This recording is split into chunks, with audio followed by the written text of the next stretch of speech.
Hi, if you want to watch exclusive content with hot girls that you won't watch on YouTube, namely where Naruto roasts Kushina and Mikoto and many other hot girls without restrictions, then visit my Boosty channel at the link in the description.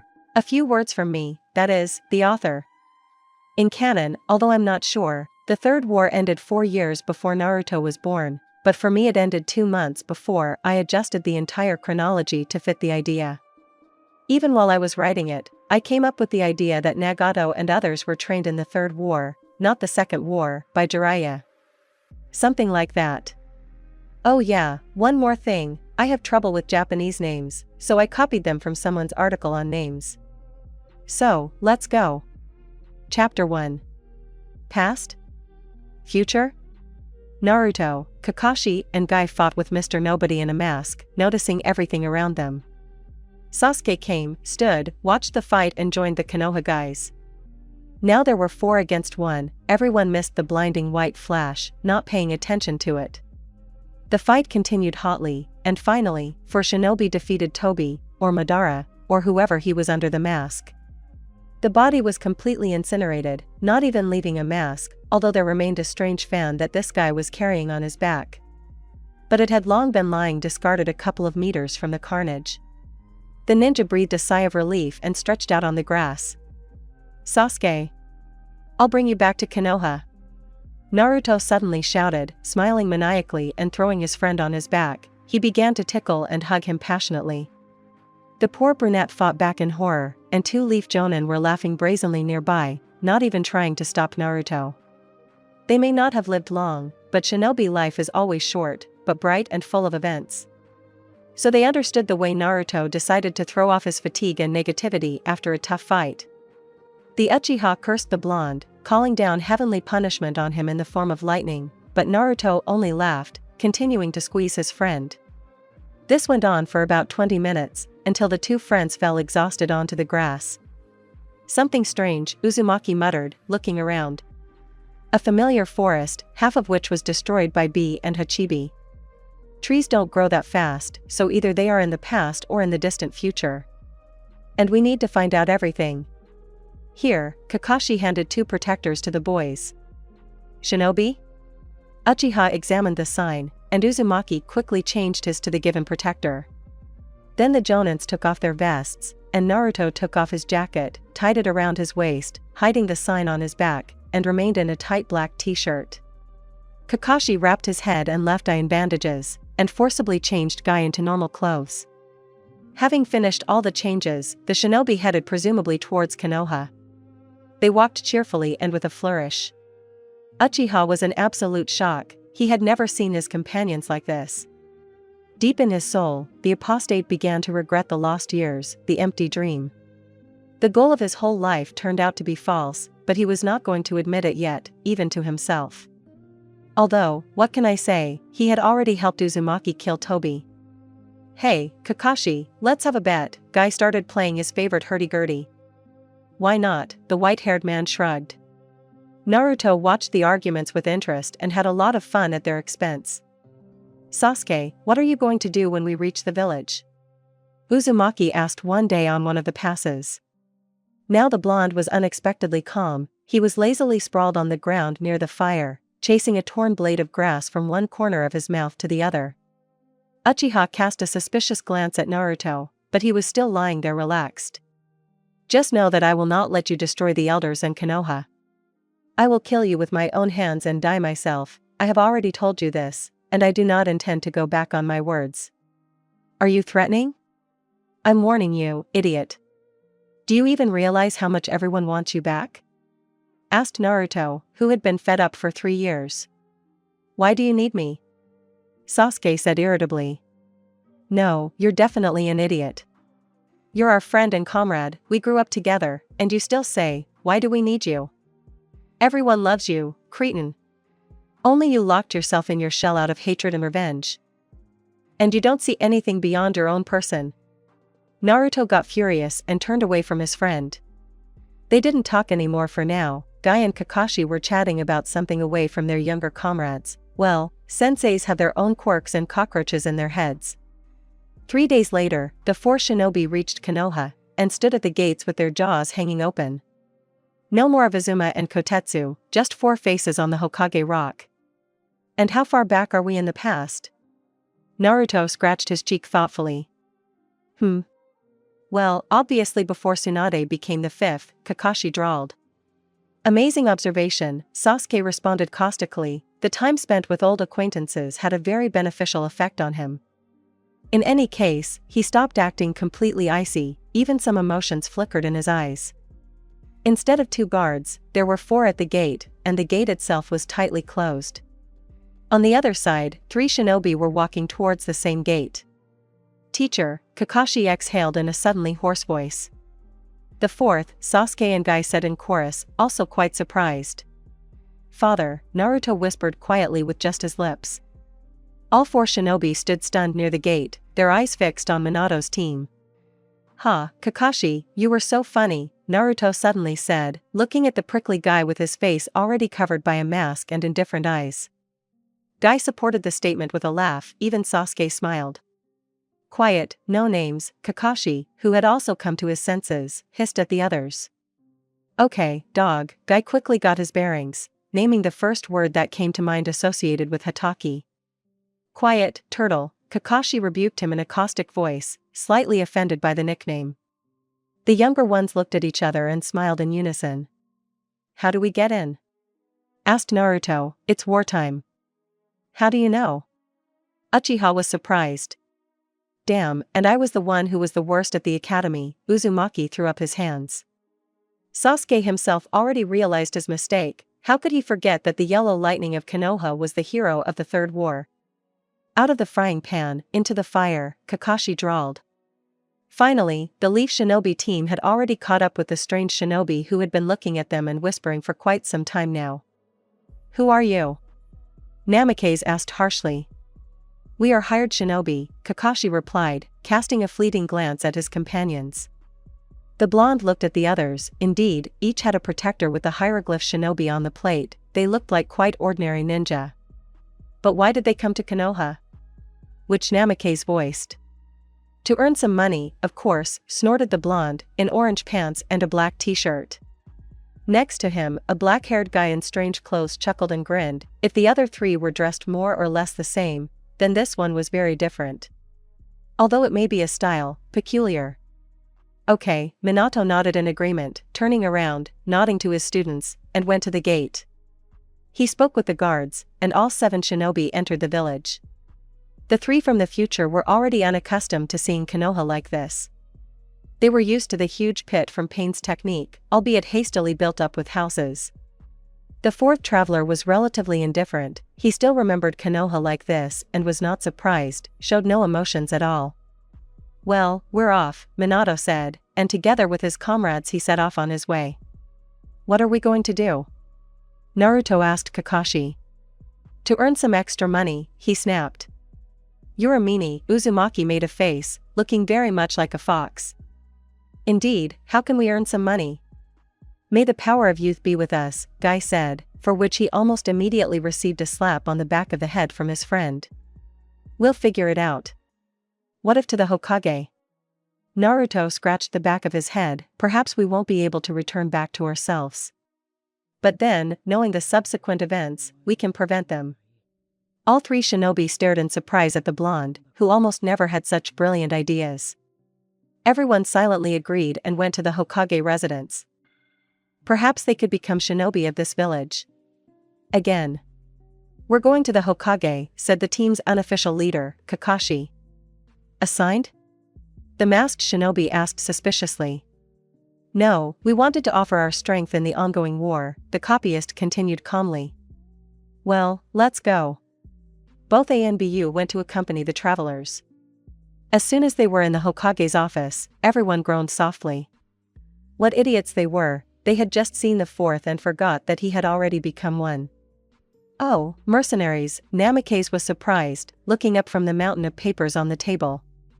Hello, Kakashi smiled as charmingly as possible, even though only one eye was visible. So, do you want to find a job with us? Yes. And perhaps we will stay here permanently, Hatake nodded. Well, the ninjas won't bother us, the 4th also nodded, introduce yourself. dog, Kakashi introduced himself. Turtle, Guy. Hawk, Sasuke. Fox, Naruto. And the real names? Minato drawled. We can't tell you, Kakashi added, smiling sweetly again. It's a pity, Minato said again, upset, although he immediately became cheerful. Then for our acquaintance I'll treat you to ramen. Naruto, and the others too, could barely hold back their smiles. Now it was clear where Uzumaki's love for noodles came from, and his changeable character as the wind too. Namikaze called Anbu, ordered him to show the 4 new shinobi a place to stay overnight, gave them their protectors, and let everyone go. The Anbu man looked at the ninja with interest and was burning with curiosity, but he remained silent, as expected, and spoke only on the matter. The house turned out to be small, traditional style, only 2 rooms, a small kitchen, a bathroom, and a small courtyard. The 4 travelers gathered for a small war council. Whether to reveal themselves to the Hokage, whether to change history, and other important questions. The blonde once again distinguished himself with a smart idea: to get used to the new place, look around, and prepare for Kurama's attack. Kurama? Sasuke asked again. Yes, that's Kyuubi's name, Naruto nodded. Uchiha just looked at his friend in shock. The hyperactive blonde had always been loud and intrusive, and who, back then in childhood, could have known that the social outcast would grow up to be the hero of not only Konoha, but also the entire shinobi world, would be able to make friends with the fox, defeat Pain single-handedly and win, almost single-handedly, the war. Only now, finally, Sasuke realized that he had been doing the wrong thing all those almost 4 years after leaving the village. Now he could hardly keep up with his best friend. So he decided to train hard to at least be equal. Don't be sad, Sasuke, Kakashi advised, seeing that his student was thinking hard about something. I'm not sad, was the answer from the brunette. And you, Naruto, are a good boy, you know how to think sometimes, Hatake sent a jab to his other student. Yeah, I can. Did you really think, Kakashi-sensei, that I never think at all? The blonde didn't give in to the provocation, not even jumping up from his chair, as he would have done in the past future. I'm just lazy. The role of the main lazy person seems to be played by Shikamaru, Sasuke noted. So what? Can't anyone else be lazy except him? By the way, we don't have time for this. I want training. Now Naruto jumped up and began to rush to the training ground. Apparently even a little communication with Guy has such an effect on the minds of young shinobi. Well, let's go. Sasuke wasn't against it either. No, I'll read it, Kakashi responded to the expressive looks of his former students. We need to find Jiraiya and stop him from writing these greasy little books, Naruto grumbled as he left. 2 guys were walking through the village, slowly, looking around. They passed and stopped for a long time near the academy, recalled their funny incidents, laughed at that kiss.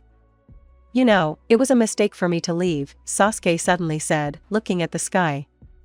You wanted revenge, Naruto said, also looking at the sky, and thanks to you I became so strong when I created Rasen Shuriken.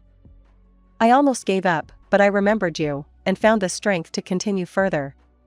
What kind of technique is that? Sasuke asked more animatedly. Wind release, I completed the Rasengan. And by the way, there are some advantages to leaving too.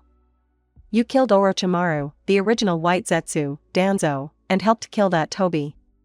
Well, thank you, Uchiha responded caustically, although it was nice that his friends saw him as a useful ally and even looked up to him in order not to fall behind in strength. You're right about that, my only mistake was that I killed my brother. And it was quite fun with Taka, they constantly reminded me of you, Sakura, and Kakashi. I'm flattered, the blonde smiled with one corner of his lips. The locals were looking at the 2 handsome young men and whispering, but they didn't pay any attention to it and simply walked towards the training ground. By the way, where are we going? Uchiha suddenly came to his senses. To the Forest of Death? I don't think there will be any extra eyes there, our powers are too specific. You have the Sharingan, and also the Eternal Mangekyo, I have the Toad Hermit and Bija modes, and the Rasengan to boot, Naruto said, scratching the back of his head. Again, a good idea, Uzumaki, you definitely shouldn't have pretended to be an idiot. I will always remain one, he even responded, offended. You know how to surprise, the brunette grinned. But I'm the most unpredictable ninja of Konoha, Naruto said as if it was obvious, throwing his hands behind his head and smiling broadly. The training grounds began. Two friends walked purposefully towards the forest of death. Keep an eye on our new shinobi. I want to know their strength, Minato told his ANBU, and yes, I need the Jonin to test them. That's all. With the last word, the 4 ANBU instantly disappeared, going to carry out the order. Okay, I think we're far enough, time to start training, Naruto commanded, stopping. Shadow clones. There were several claps, but no clones were visible. Naruto himself took a fighting stance. The guys began warming up with taijutsu, gradually getting into the swing of things and increasing the pace. Uchiha hadn't trained like this for a long time, with his Sharingan deactivated and without lightning. About 40 minutes later, Naruto recalled the first clone, switching to Sannin mode. The shinobi immediately accelerated and the blows became much stronger. Sasuke had to activate the Sharingan and accelerate. Using lightning he tried to extinguish the force of the blows inflicted on him. However, then Susanoo, Chidori and the element of fire came into play. Naruto did not enter the Bija mode, remained in the hermit mode, and continued fist fighting whenever possible, but used the huge Rasengan a couple of times. He did not want to use the Rasen Shuriken, and although he knew perfectly well that he could be stopped by Susanoo, he still did not want to risk it. For another hour they chased each other through the forest. Even the terrible predators that lived here did not crawl out of their holes to see who had brought such a noisy thing to them. Then they both fell down, exhausted, smiling stupidly and looking at the clear blue sky. The day was already beginning to draw to an end and the two friends, having rested, were getting ready to go back to their place of residence. You know there are 2 ANBU guys watching us? Naruto asked, lying on his back motionless, gathering senjutsu. Good fighters, I don't feel it. Your brother is there, it's strange that you don't feel it, the blonde chuckled. I'm hungry, Sasuke suddenly said, and his stomach supported his master's statement. Me too. And I left the money at home. In the future Konoha, no one told me that money is needed in war, and especially no one told me that I would end up in the past. It would be more fun if they told you. But it's a shame, you should always take cash with you. And you have it? The blonde raised himself on his elbow and looked slyly at the brunette. No, Sasuke answered, blushing slightly and turning away. Uzumaki quietly laughed, stood up himself and helped his friend up. Leaving the training ground together. They were incredibly hungry, so Sasuke and Naruto quickly jumped across the rooftops, away from the shopping district. Where are they? Uchiha asked, entering the new house. Let's go somewhere to argue, Naruto responded, kicking off his sandals in the hallway and stretching out on the living room floor. There were 2 rooms. The larger one, with the proud name of living room, was chosen by the eternal rivals Kakashi and Guy. The second, almost tiny one, by Sasuke and Naruto. They would even have to sleep almost hugging each other. Look, they're still following us, Sasuke said, looking out the window. It would be surprising if they stopped, Uzumaki drawled from the floor. He had no intention of getting up. Maybe there's something to eat here? Uchiha muttered, starting to rummage through the cabinets. Your favorite ramen, tea, sugar, we're alive. Naruto, hearing about ramen, immediately jumped up and flew to the kitchen like a bullet. They really live, and their stomachs, very hungry after training, happily rumbled in anticipation of food. The friends quickly ate and went to bed without waiting for their elders, because they were not little and would find their way home. I report, Hokage-sama. The 2 younger newcomers, Fox and Hawk, were training in the Forest of Death. Unfortunately, we didn't see the entire training, but I can say for sure, they are strong. The black-haired one uses lightning release and fire. The blonde one, taijutsu and senjutsu, the ANBU clearly reported. He was a young guy, with black hair, tied in a short ponytail. Uchiha Itachi had just recently taken up his new post, and was very responsible about everything. That black-haired man, Hawk, was very interesting to Itachi. He even thought he saw a red glow of the Sharingan, but literally a second later he decided that he had definitely imagined it. I see, Minato nodded thoughtfully, and what were the dog and the turtle doing?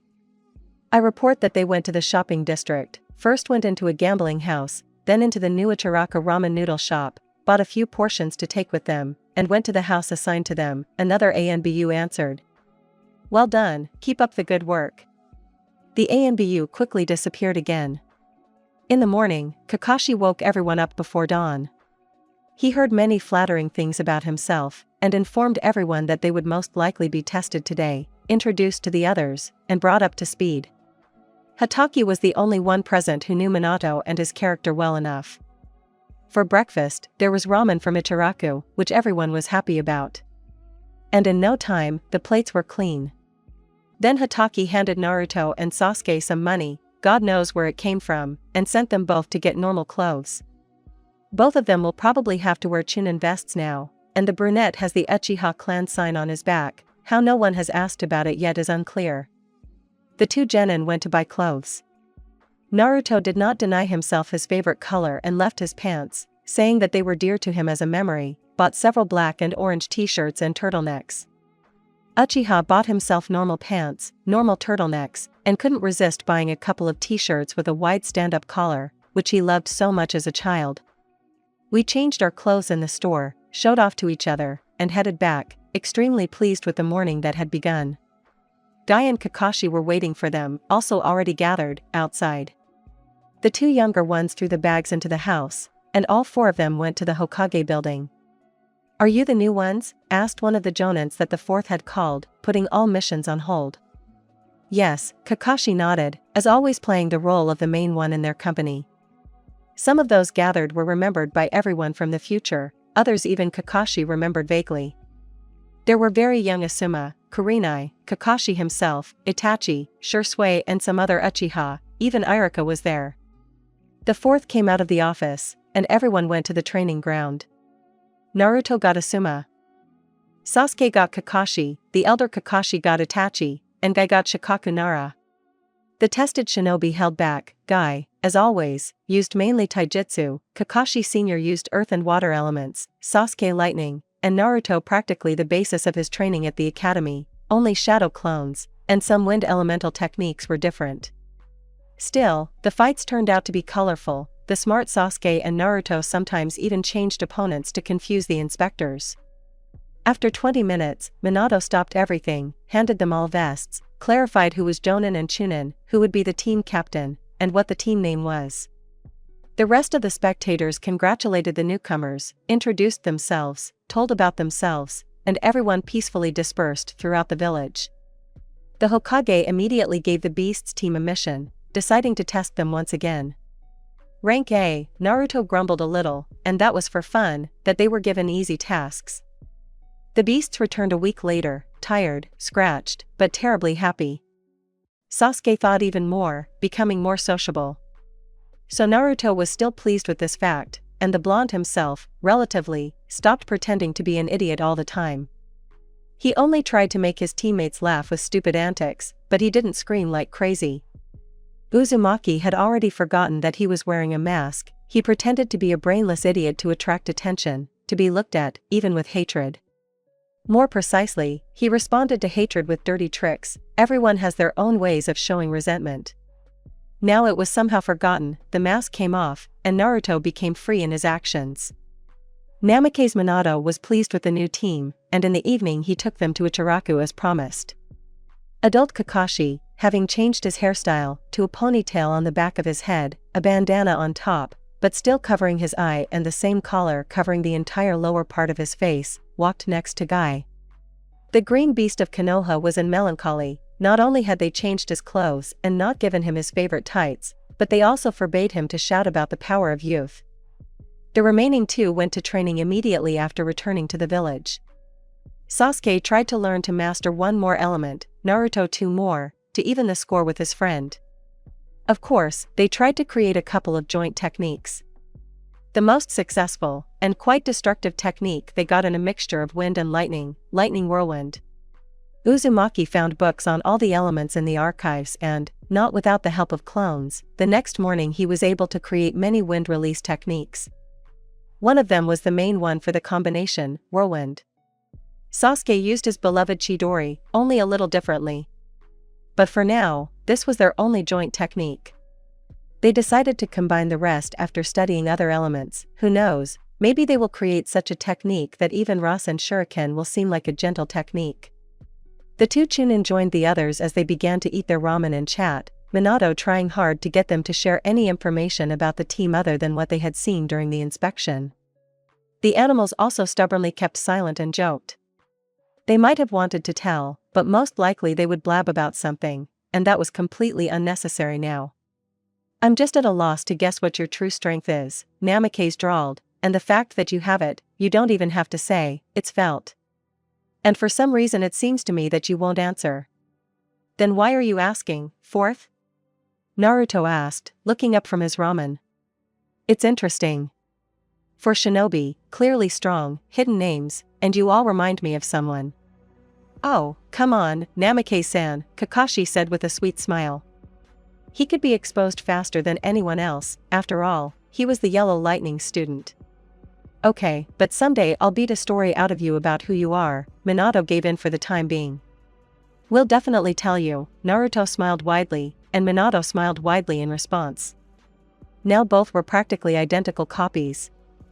And it was good that they didn't see each other from the outside, otherwise all the conspiracy would go down the drain. In general, the author has problems with chapter titles, so most likely there won't be any more. From that day on, Team Beasts went exclusively on difficult missions. The war ended with their help rather quickly, literally in the first days after the transfer.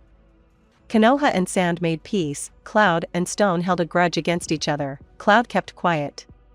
Jiraiya returned to the village, he had already taught his students almost everything that he knew. A month later, Sasuke Uchiha was born, and his older self felt very strange. It was even stranger to watch Itachi gently rocking his brother.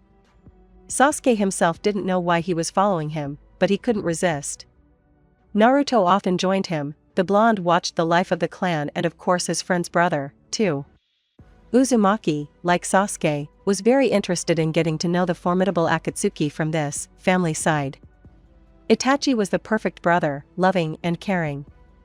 It was hard to believe that Itachi later became a cold-blooded killer of the entire clan. Although if you think about it a little more, it was clear why and for whom Uchiha went to such atrocities. Kushina Uzumaki also walked around with a big belly, and Naruto was gnawing at his elbows. He was afraid that the birth was approaching, he was afraid that he wouldn't be able to help in time. Another month flew by almost unnoticed. For the beasts there were only missions and in the evenings discussing the plan to prevent an attack by the fox. They were all very worried. Naruto was for stopping Tobi right away, not letting Kurama be freed. But how to kill this dodgy bastard without hurting the nurse, the wives of the third and fourth, or the newborn? The only hope was Naruto and Sasuke. One was strong with the Bija mode, the other with the power of the eyes, which could easily counter Mr. Nobody. On that fateful day, Naruto and Sasuke were watching Kushina and Minato. From his mother's stories, Uzumaki remembered that she was leaving the village, but he didn't know where, he only knew that it would be a well-guarded hideout. We'll have to carefully penetrate inside without harming the ANBU guards. It's difficult, but possible. Two friends, a brunette and a blonde, overheard their mothers talking. They hoped that their sons would become friends when they grew up. The touched, already grown-up sons could only try not to cry out loud and not to lose their vigilance. If their mothers knew what they had to go through, none of them would want such a fate for their son. The friends understood this perfectly well, and mentally swore that at all costs they would not let fate and history repeat themselves. Kakashi and Guy stayed outside nearby, the clone of Naruto waited in a remote area of the forest. The original and Sasuke hid under the ceiling of the small room where the birth would take place.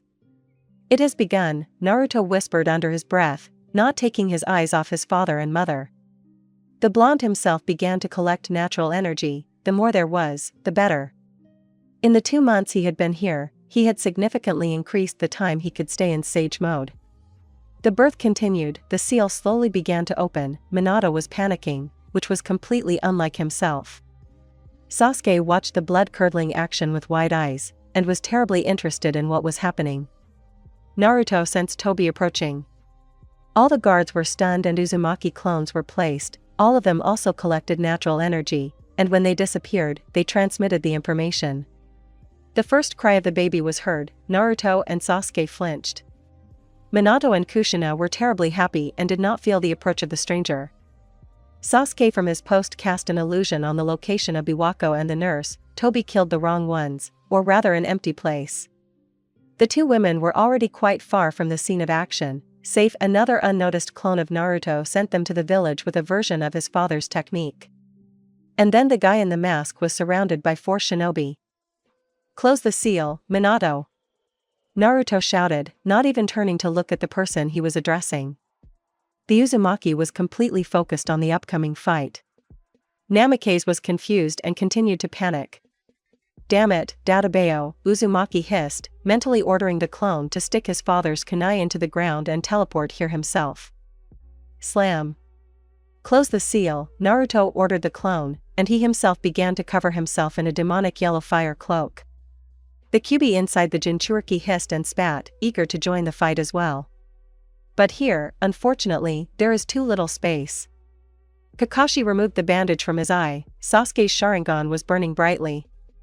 All 4 were extremely serious, and then only by joint efforts were they able to defeat him. Who knows what Tobi is capable of now. Minato finally came to his senses and also stared at the masked man with an attentive gaze. Naruto's clone busily summoned the key and closed the seal on Kushina's stomach. The woman could not think of anything now and relaxed. And the clone went to his infant original and rushed towards the exit like yellow lightning. It was this action that served as the beginning of the attack.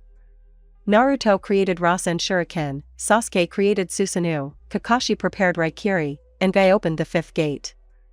The beasts attacked at the same time, but for now Tobi was only dodging and had no intention of attacking. Minato quickly transported Kushina to his house using his technique. Tobi tried to break through after him, because he needed the Kyuubi. But, to the mask wearer's regret and annoyance, Sasuke had encountered his technique more than once and interfered. Then Tobi didn't sit back and try to attack. But he got hit too. Naruto managed to hit him from behind with a mini Rasen Shuriken. The shockwave blew the shelter into pieces, the beasts managed to run away, and Naruto was able to move the 2 of them to the kunai in a clearing deep in the forest. Minato returned to the former hideout. He is the Hokage and is obliged to prevent the attack. Kakashi, immediately jumping up to the teacher, quickly described the situation and asked to send them all to the place where the fox and the guy in the mask were currently fighting. He alone can only hold him back, but not kill him, Hatake said hurriedly. "I'll go to Kushina-san, that's who the masked man is hunting." Okay, Minato had completely pulled himself together and was now acting quite coolly. He would ask all the questions later. "They promised me their story, finally I will hear it," flashed through the Hokage's head. Kakashi made a seal and disappeared with a pop. Minato extended his hand to the remaining 2 beasts and all 3 moved to the clearing. I'll spoil the readers a little more, before bedtime, so to speak. Naruto and Tobi were fighting hard. The masked man didn't have as many aces up his sleeve as the resurrected Jinchuriki and the Sharingan and Rinnegan, so the advantage was starting to shift to the blonde's side. Until Tobi realized that another Jinchuriki of the Nine-Tailed was standing in front of him. Mr. Nobody entered Naruto's subconscious, saw the cage and the fox. The seal was half open. "Not so fast," said a cold voice behind the mask maker. He looked around, but saw no one. And Naruto moved to the gate with the seal. The chakra on his fingertips ignited again, and Naruto opened the seal completely, spreading his arms wide to the side. The gate opened frighteningly quietly. Tobi was simply swept out of the Jinchuriki's subconscious by a powerful stream of mixed chakra.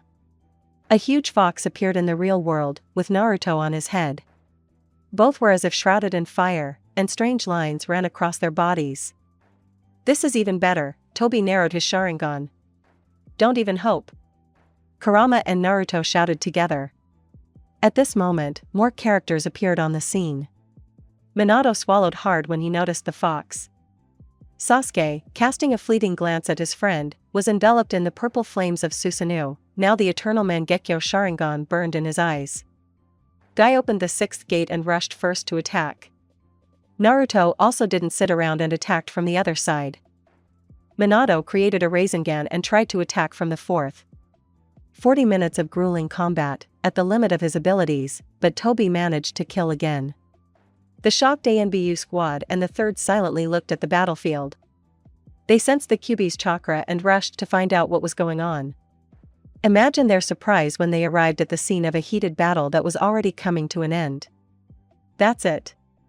Naruto exhaled contentedly, wiping sweat from his face. I wish I could have killed him a couple more times, the fox rumbled, grinning, also quite pleased with the battle. Thank you, Kurama, Naruto thanked, you can go and rest. The blonde used the key to close the seal again, and the fox immediately disappeared from the real world, laying down to sleep in his long familiar cage in his friend's subconscious. Guy fell on his side and was breathing heavily. Opening the 7 gates does not lead to anything good. Sasuke ran towards Naruto as fast as he could, managed to catch him, but he fell too. Both friends smiled the happy smiles of idiots. Minato looked at the beast's team in complete shock. Now you won't get out of this, he almost groaned, also sinking down onto the grass. Hokage-sama. Anbu and the third were breaking through to the blonde shinobi. Are you okay? What happened here? Who was it? What was the nine-tailed fox doing here? Questions rained down from all sides, but Minato only waved his hand wearily. Everything tomorrow, now I need to make sure that everything is okay with my wife and son. My clone brought him to our house, Naruto is sleeping now, Uzumaki responded. Kushina also fell asleep, or rather, she had to be put to sleep, she was rushing here, the sepulchral voice of Kakashi, who had literally just appeared, was heard. Hatake would not admit it, but he also wanted to participate in the next murder of the guy in the mask. Thank you, Minato smiled gratefully.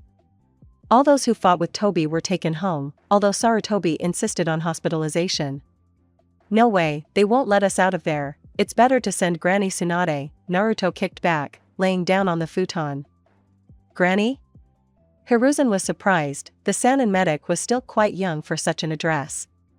Well, yeah, the blonde smiled embarrassedly, and in order not to say anything more unnecessary, he quickly fell asleep. In the morning, all the ANBU were already aware of what was happening, the lower-ranking Jonin and Chunin did not know the details. They just knew that someone had attacked at night, but everything was fine, the attack had been repelled, everyone was alive and well.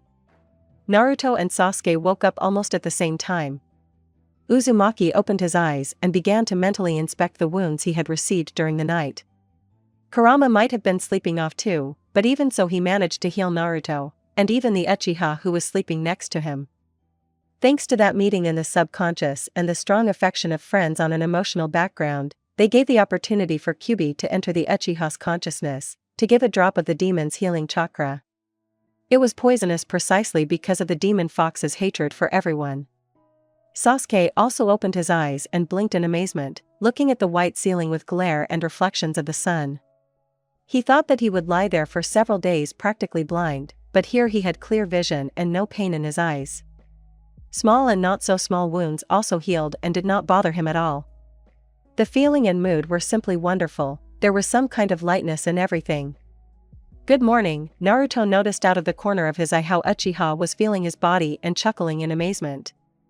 And you too, the brunette responded, sitting down on the futon. Are you awake? Kakashi looked into the room, it's time to have breakfast and go to Minato-sensei on the carpet. The two friends sighed heavily, finally rising to their feet. Guy moved at a snail's pace and looked very exhausted, although it was nothing compared to yesterday's state. The green beast of Konoha sat down on a chair with groans and gasps. Hatake placed a bowl of rice and a cup of tea in front of him and handed him chopsticks. Uchiha and Uzumaki took their own food and also sat down. Having slightly suppressed their hunger, everyone began to discuss at the table. What should we do now? Father will find out about us today, Naruto asked, looking thoughtfully out the window. I want to save my clan from destruction, Sasuke fixed his black eyes on the table. Then we'll save him, Guy responded, quickly straightening up, but immediately began to groan again, clutching his back. Tobi said that the Uchiha were planning a coup, Kakashi noted. Then we must prevent it, exclaimed the eternally optimistic blonde. How? Sasuke dealt with his embarrassment and already irritatedly stared at Uzumaki. Somehow. For example, with the help of your brother, a bright thought once again visited the bright, in color, head. I think we'll do that, Kakashi summed up, putting the dishes in the sink. The dishes are on you, Naruto, Sasuke remarked mockingly, also sending his dishes to the sink. Why? Because Gai-san won't be able to wash it, Uchiha explained to his little friend. Okay, but I won't just leave it like that, Uzumaki narrowed his eyes, looking like an angry fox. Having finished cleaning and washing the dishes, the four ninja went to the carpet to see their superiors. Naruto put on his usual jacket, with a standard vest over it. Uchiha put on the white shirt he had gotten herein, also throwing a vest over it. Dai and Kakashi, it seemed like they were inseparable with these vests. All the ninjas glanced sideways at the four beasts. Their general, still rumpled, appearance and torn clothes in some places showed that the rumors about the night battle were not fiction. "Good morning, Hokage-sama," Kakashi said docilely, smiling sweetly for the umpteenth time. "Names?"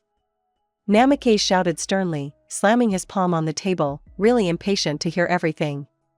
The four ninja sighed in unison. Hatake Kakashi. Might Guy. Uchiha Sasuke. Uzumaki Naruto. What? Minato asked again. It was obvious that in front of him were two jonin, a month-old Uchiha, and his own son, born only yesterday. Kakashi took on the role of narrator. As the story progressed, the fourth's eyes widened more and more. That's how they have adventures. And why are you telling me this? It's dangerous, isn't it?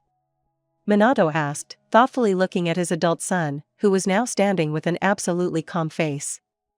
Which is very strange. Kakashi was singing the praises of his student's strength and assertiveness, and the blonde crossed his arms over his chest and didn't react to anything. So you're saying that the masked one turned out to be the Akatsuki leader? Minato asked again, thoughtfully running his index finger across his lips. Yes, he used the original Akatsuki, practically controlled them all, perverting rather noble goals, Naruto responded dully. The same conversation with Nagato flashed before the guy, where they overcame their hatred for each other. The red-haired Akatsuki turned out to be not so bad, only Nagato and his girlfriend were confused by evil uncles. And now Naruto with all his heart wanted to save them too. And then Tobi started a war, he used me too, my hatred for Konoha. Sasuke turned his gaze out the window.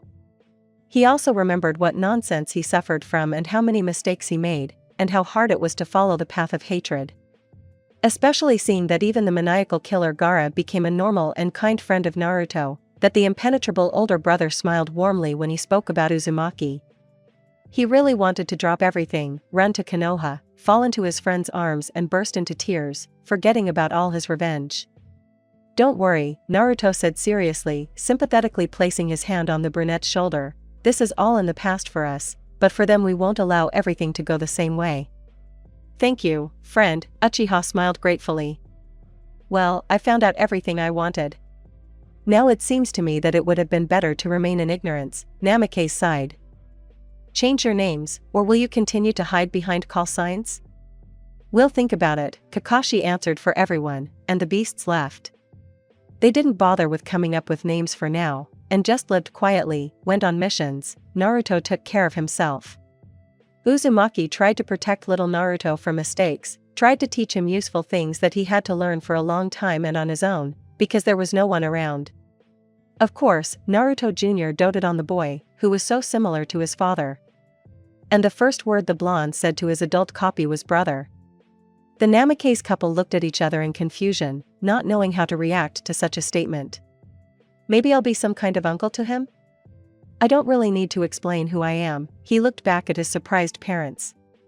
"I don't know," Minato responded.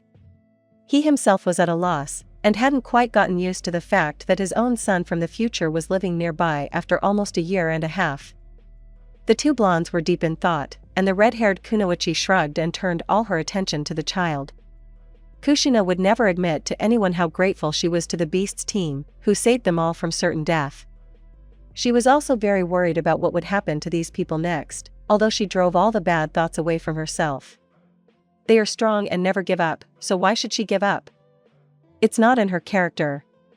Sasuke now avoided the Uchiha quarter, although he still ended up there, and all the Uzumaki.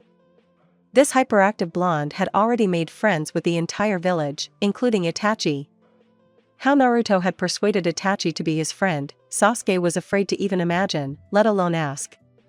He was afraid of his brother, afraid that if he started to communicate closely with him, he would one day lose patience and burst into tears on his chest, constantly asking for forgiveness.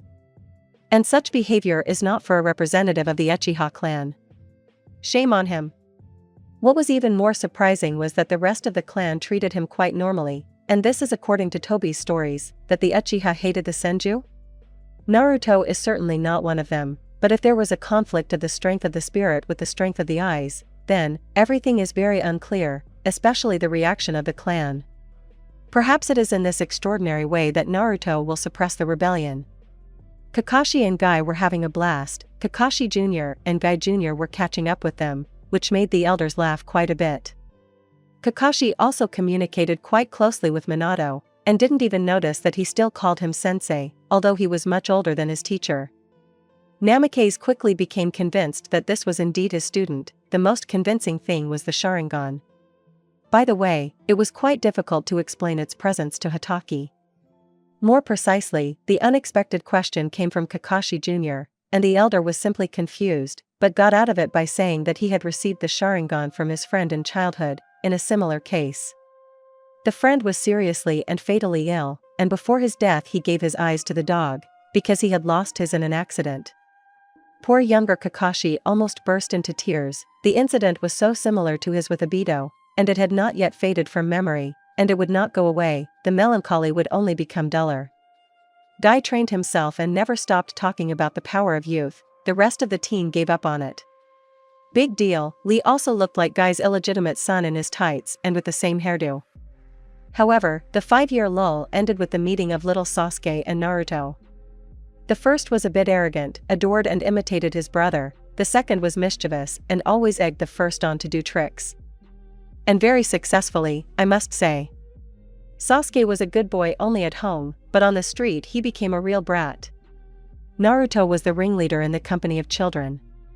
The characters of the other children didn't change much. They still loved to make fun of Naruto, maybe a little kinder, and the blonde himself never tired of laughing at their jokes. And this whole gang made plans and played pranks every day. Naruto! Iruka yelled, when once again the fuss and laughter of children who had come out to do another dirty trick could be heard. Yumino had only recently become a teacher at the academy, and had not yet developed a character. He was too soft, which Naruto and company had proven more than once. The kids almost always ruined the teacher when, after yet another prank, he took them to Ichiraku. And so 5 years passed. It was quiet, there was peace outside the village gates, no one attacked, the Akatsuki did not show up, everything was fine. Maybe you should change your names after all? Minato asked in a lazy voice when their entire male company had gathered in the living room of the Namikaze house, and Jiraiya had joined them. The children and Kushina were absent from the house. Uzumaki had gone for a walk with Mikoto and the other mothers of the children, and the children themselves were pestering Iruka as usual. Well, you can, Kakashi answered just as lazily, Saito right on. The rest giggled and decided to take some funny names. Then, Guy drawled, Shinomori Aoshi. Ha, Sita Sojiro, Naruto grinned, and Sasuke is Hiko Sejiro. Everyone laughed, including Uchiha himself. That'll do, Minato smiled, and Jiraiya pulled out bottles of sake from somewhere.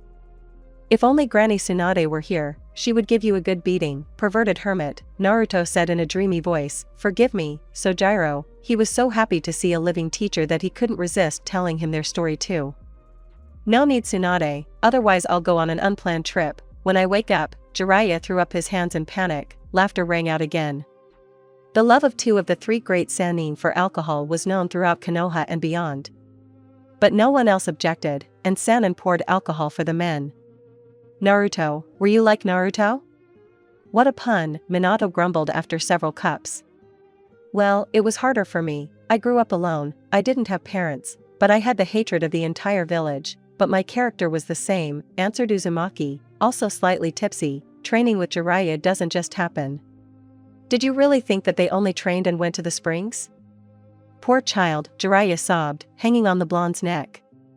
Ero-sanin, leave me alone. The blonde was struggling and looking at the others with despair and silent plea. I think I already said that I am the great Uzumaki Naruto, the hero of Konoha and the shinobi world. I never give up, and I always see my goals through to the end. You're not an Uzumaki anymore, you moron, Sasuke slapped him on the back of the head. Team. How dare you, let's fight. With pleasure, Uchiha grinned, the Sharingan twirling in his eyes in anticipation. Kakashi rolled his eyes and grabbed them by the scruff of their necks. How much time passes, and they still don't change, although maybe it's for the best. There they are with Guy, they also remained the same, which is very evident in the example of their younger copies. When Kushina and Naruto returned, they saw 6 drunk men lying in a heap in the middle of the living room. Men, Tebane, was all the woman said, pushing Naruto, who was playing, into his room. Explanations. I don't know how to translate Sato's last name. Raidon is the god of thunder. Shinamori Aoshi, green bamboo forest.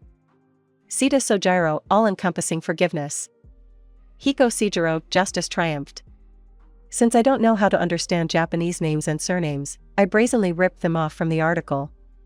Naruto Namikaze was definitely happy. He had loving parents and a lot of their friends. And what could be more interesting for a child than communicating with peers? The most important and closest was Uchiha Sasuke. Of course, they are quite different, but also similar, especially in their assertiveness. The same Sasuke instilled in Naruto a love for the printed word. When they were not playing tricks on adults, they spent their days in the library, and for their age they were well read. They were most interested in books about ninjas, they dreamed of becoming them. Like everyone else in their company. And new tricks from books about shinobi only added spice to them. Next, Shikamaru and Chuji were important to Naruto. Both were smart, and the former was always their main strategist. The girls, Hinata, Ino, Sakura, and Tenten, were a bit noisy, but so sweet. And most importantly, useful. Little Hyuga was learning to use the Byakugan, the other girls were charming, saying that they had nothing to do with it, and that they were just runaway boys. So the girls had fun too. Well, of course they fought for the boys, however, the future men themselves also fought for the hearts of their little ladies. Sojiro and Seijiro, a blonde and a brunette, went to another training session. Now both had learned the 3 elements, and were just about to figure out in battle what new combinations they could create. Children came running to see the very beautiful fight, but thank Kami, they understood that they couldn't get too close.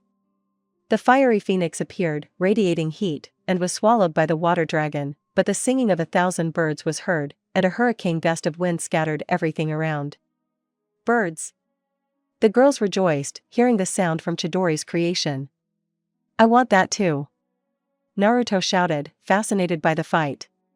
Further on in the field it became even hotter, the earth was crumbling, a tornado of water and wind, fire, and huge tsunamis were rushing about.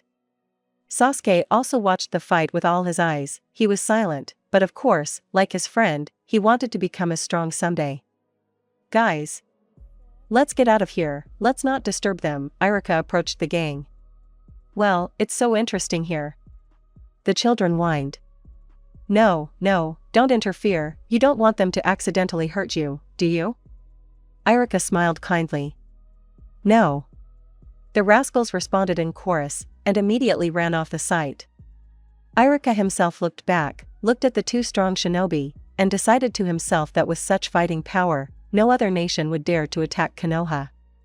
Look, they fell asleep, a quiet whisper reached Sojiro Naruto's ears, he did not open his eyes, he was very interested in what the girls who returned would do.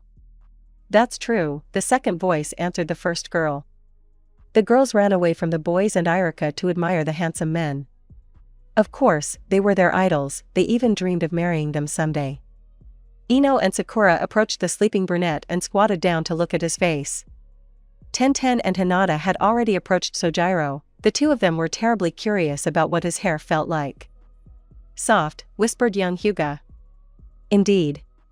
Despite the fact that the blonde's hair was always disheveled, and seemed prickly and hard, but in reality it was very soft. It needed to be combed more often, as his brunette friend said. Although who's talking? The girls watched their sleeping idols for a while longer and then left. It was boring to just sit there. And then the grinning men woke up and sat up. We are idols to them, Sojiro noted, still smiling. The main thing is that they don't squeal and don't hang on my neck, Seijiro grinned in response, shuddering as he recalled himself during his time at the academy. And mentally he sympathized with Sasuke, who was yet to go through this. 2 friends left the battlefield, having brought it into relative order, even using techniques. Today they were so carried away by the battle that they did not notice anything around them. And there was no talk of any new techniques. I'm going to Itachi's, Sojiro said. Would you like to come with me? Sojiro recoiled. No. What's wrong with you? This is your brother. That's exactly why I'm afraid I won't be able to control myself and blurt out something wrong. The brunette snapped back. The topic of his brother and communication with him always upset him. Don't be angry, my friend, I'll go alone, the blonde said conciliatorily, rising from his usual place and stretching sweetly. Thank you, Sojiro said quietly. He was truly very grateful to his friend for understanding him perfectly, practically from half a word. Hello, Itachi, Sojiro smiled cheerfully, sitting down on a stone. Uchiha was training in the forest once again, and Fox was always interested in these trainings. Oh, hello, the brunette smiled, approaching the rock, climbing to its top and sitting down next to the blonde. How are you doing? Still not tired of ANBU? Asked Sita. Haha, why? Itachi was surprised. Well, you never know, there are some problems, the blonde shrugged, looking at the piece of sky visible in the gaps between the treetops. Everything is fine, why are you asking? Oh, well, Sojiro drawled vaguely, your brother isn't with you today? Oh yeah, he's with Naruto. Look, Sasuke traded you in for the Hokage's son. Itachi laughed softly. It would be better if he were friends with his peers. But I'm friends with him too, Sojiro said, offended. Sometimes Naruto seems older than you, Itachi sighed sadly. How can you say that? The blonde was completely offended. Sorry, I was joking. I never thought that Uchiha could joke. Itachi laughed again. Why do you think so? But your clan is all so proud, unapproachable, so, the blonde made an indefinite movement with his right hand to depict what kind of. That's not true, Itachi laughed again at the pantomime that was unfolding. He had never laughed so much before, not even with his friend Shisui. And this guy, similar to the fourth, charges everyone around him with optimism, always doing stupid things that make you want to laugh nonstop. Sojiro is an incredible person, and his name matches his. Even some of Leaf's enemies became friends, and criminals became reformed. It seemed that Sita was incapable of hatred at all. Where is your friend? Asked the blonde, glancing sideways at the brunette. And he and his team went on a mission, Itachi waved his hand. I see, Sojiro drawled, are you bored? For what joy? Uchiha was surprised. Just like that. You're strange, Itachi grinned, ending his break. The blonde glanced at Itachi throwing weapons at the targets, turned around and left. Hey, Naruto, the little brunette called to the equally little blonde. Oh, Sasuke. What happened? Naruto turned around, he was surprised, they just met. I stole scrolls with techniques from my brother. Fire ones, Sasuke answered with a mysterious look and a sly smile. Wow. The already restless blonde became even more inspired, it even seemed that he was glowing like the sun. Do you think we can learn them? Namikaze asked as they unrolled the first scroll and ran their eyes over the text. Of course, yes. I already learned one, my father tested my strength, so I had to. Show me, Naruto lit up. Sasuke stood up, folded the seals rather quickly, inhaled the air, Katan, Gukakyu no Jutsu, the boy exhaled. Instead of air, a huge ball of fire appeared. I want that too, Naruto perked up, enchanted by the sight, he had no intention of giving in to his friend. Then let's read, Sasuke replied, stopping the technique and sitting back down on the ground. OSS. Namikaze exclaimed, immersing himself in his reading. Uchiha chuckled and joined in the reading. Night was slowly and surely falling on the village.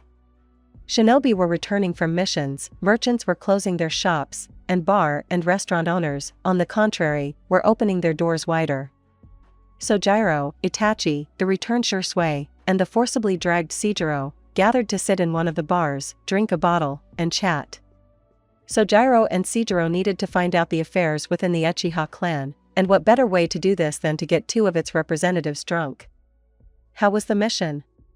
Itachi asked Shisui after the first shot. Oh, just guarding the merchants. It was boring as hell, they only attacked once. My guys knocked them out right away, I didn't even have time to activate the Sharingan, he waved his hand. Lucky, Sojiro sighed enviously, apparently it's just our karma that always gets into trouble. That's your karma, you idiot, Sojiro told his blonde friend, we're all fine with it. Yes, I am guilty of all the sins, and then I have to clean them up myself, the blonde nodded his head irritably. There, you admitted it yourself, Sojiro leaned back with satisfaction. The two Uchiha giggled, covering their mouths with their hands. Then Kakashi Sr., Jiraiya, and Minato looked into the bar. Oh, look, new drinking buddies are coming, Sojiro said mockingly. The Uchiha looked around nervously, they were not used to drinking in such company, after all they were great shinobi. Sojiro nodded to the three ninja, who sat down in the empty seats around the table. Hello, young people, Jiraiya greeted. Healthy, Sojiro nodded. So, girl, we would like a bottle of sake, and a big one, the toad hermit had already turned all his charm on the waitress. In the end, everyone got pretty drunk. Jiraiya dragged Minato home, Kakashi trudged along on his own, purely on autopilot. And Sojiro and Sojiro had to carry the two Uchiha on their backs to the quarter where all the Sharingan shinobi lived, with a few exceptions. The former Uchiha was nervously shaking, looking around in a hunted manner, and acting strangely. He himself was carrying Itachi, no matter how much he resisted communicating with his own brother, he was still worried about him, and now he did not abandon him, he helped. Hey, Shursui, Sojiro hissed, tell me where your home is. There, the drunk Uchiha waved his hand somewhere forward, which immediately fell back like a whip. Damn, the blonde sighed and grabbed Shursui more comfortably. Sojiro quietly explained where Shursui's house should be. And he, with his brother on his back, had to turn right. Sojiro reached the house, walked around it from the garden side, and, taking aim, carefully jumped over the fence. It didn't work out too well, Itachi, drowsy from the alcohol, slid down, and Sojiro stumbled and stretched out to his full height. Brother, you don't know how to drink at all, the brunette hissed, turning to the still sleeping Itachi. He carefully crawled out from under the body and picked it up again. Nissan? A whisper was heard. Damn, Sojiro said quietly and walked towards the voice. Sasuke, why aren't you sleeping? The brunette asked the younger Sasuke.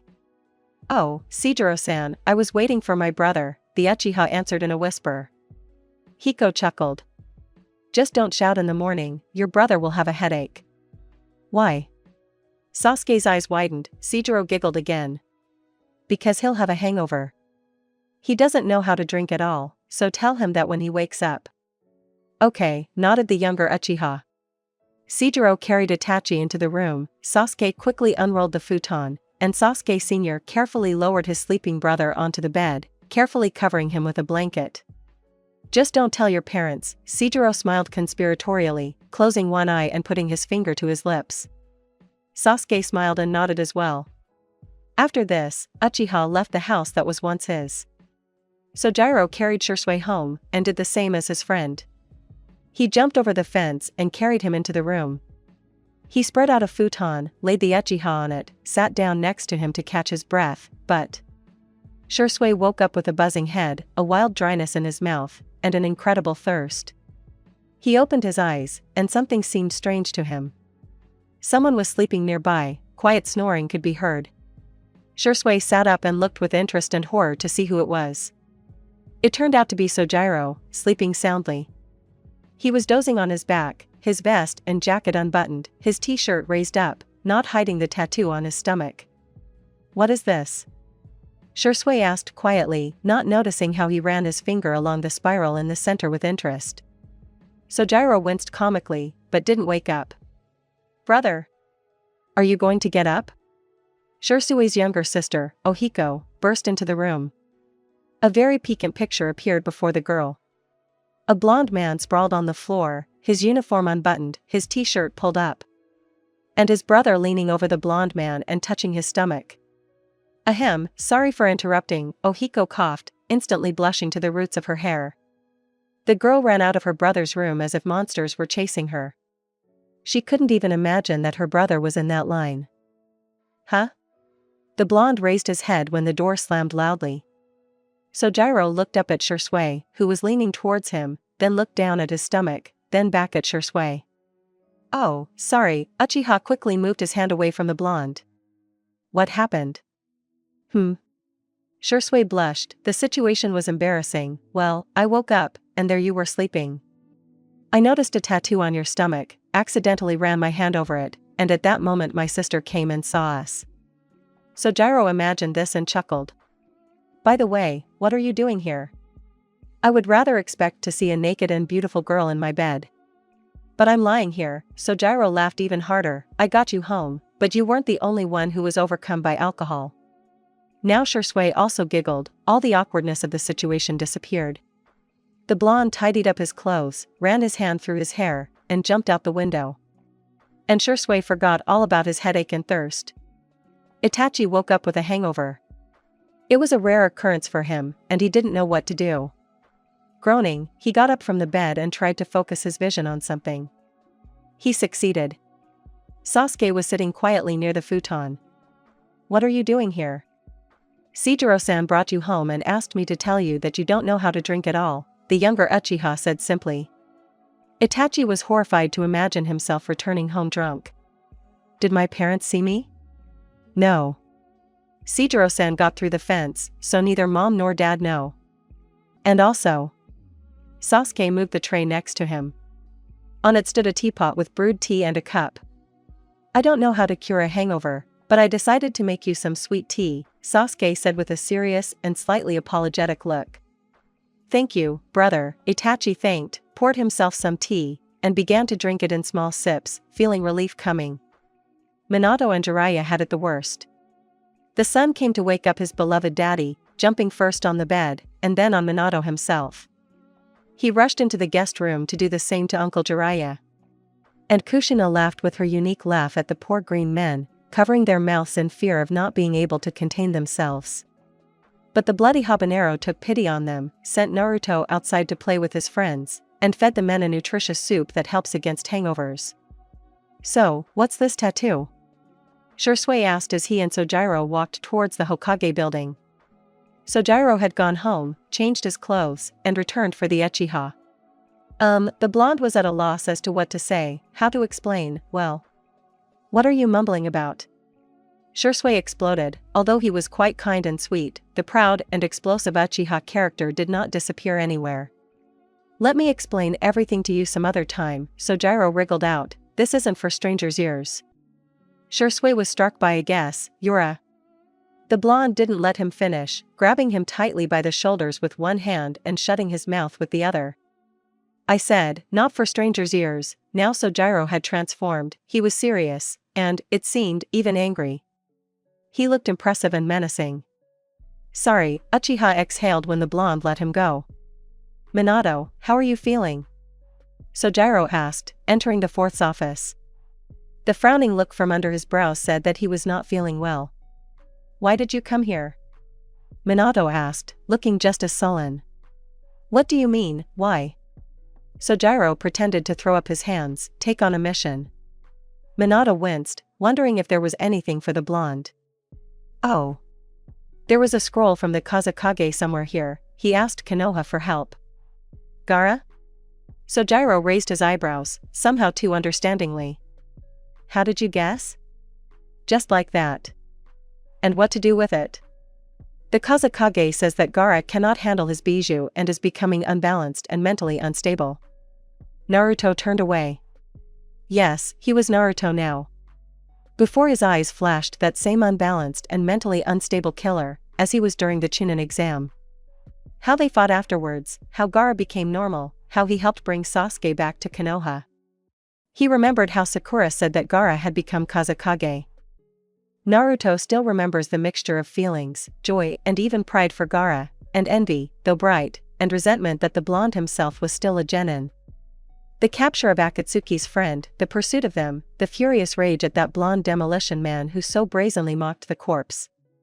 The sad joy that Gaara was saved, but Chiyo's grandmother died. War. All this flashed before his eyes at great speed, and tears still appeared in the blonde's eyes. For him, there was no longer that Gaara, there was a small confused boy. "So we need to teach Gaara to control himself?" "Yes," Minato nodded. He will help his friend, he will help him again, it cannot be otherwise. Naruto disappeared through the window. Chapter 9.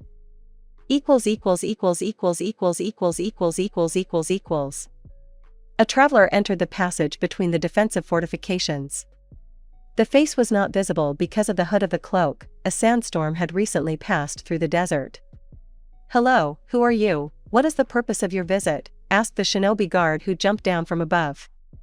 "Sita Sojiro, Chunin of the village hidden in the leaves, I have come at the request of the Lord Kazekage," the traveler answered, throwing off his hood. The shinobi shook his wheat-colored hair, his forehead protector glinted in the rising sun. "Please follow me," the guard bowed.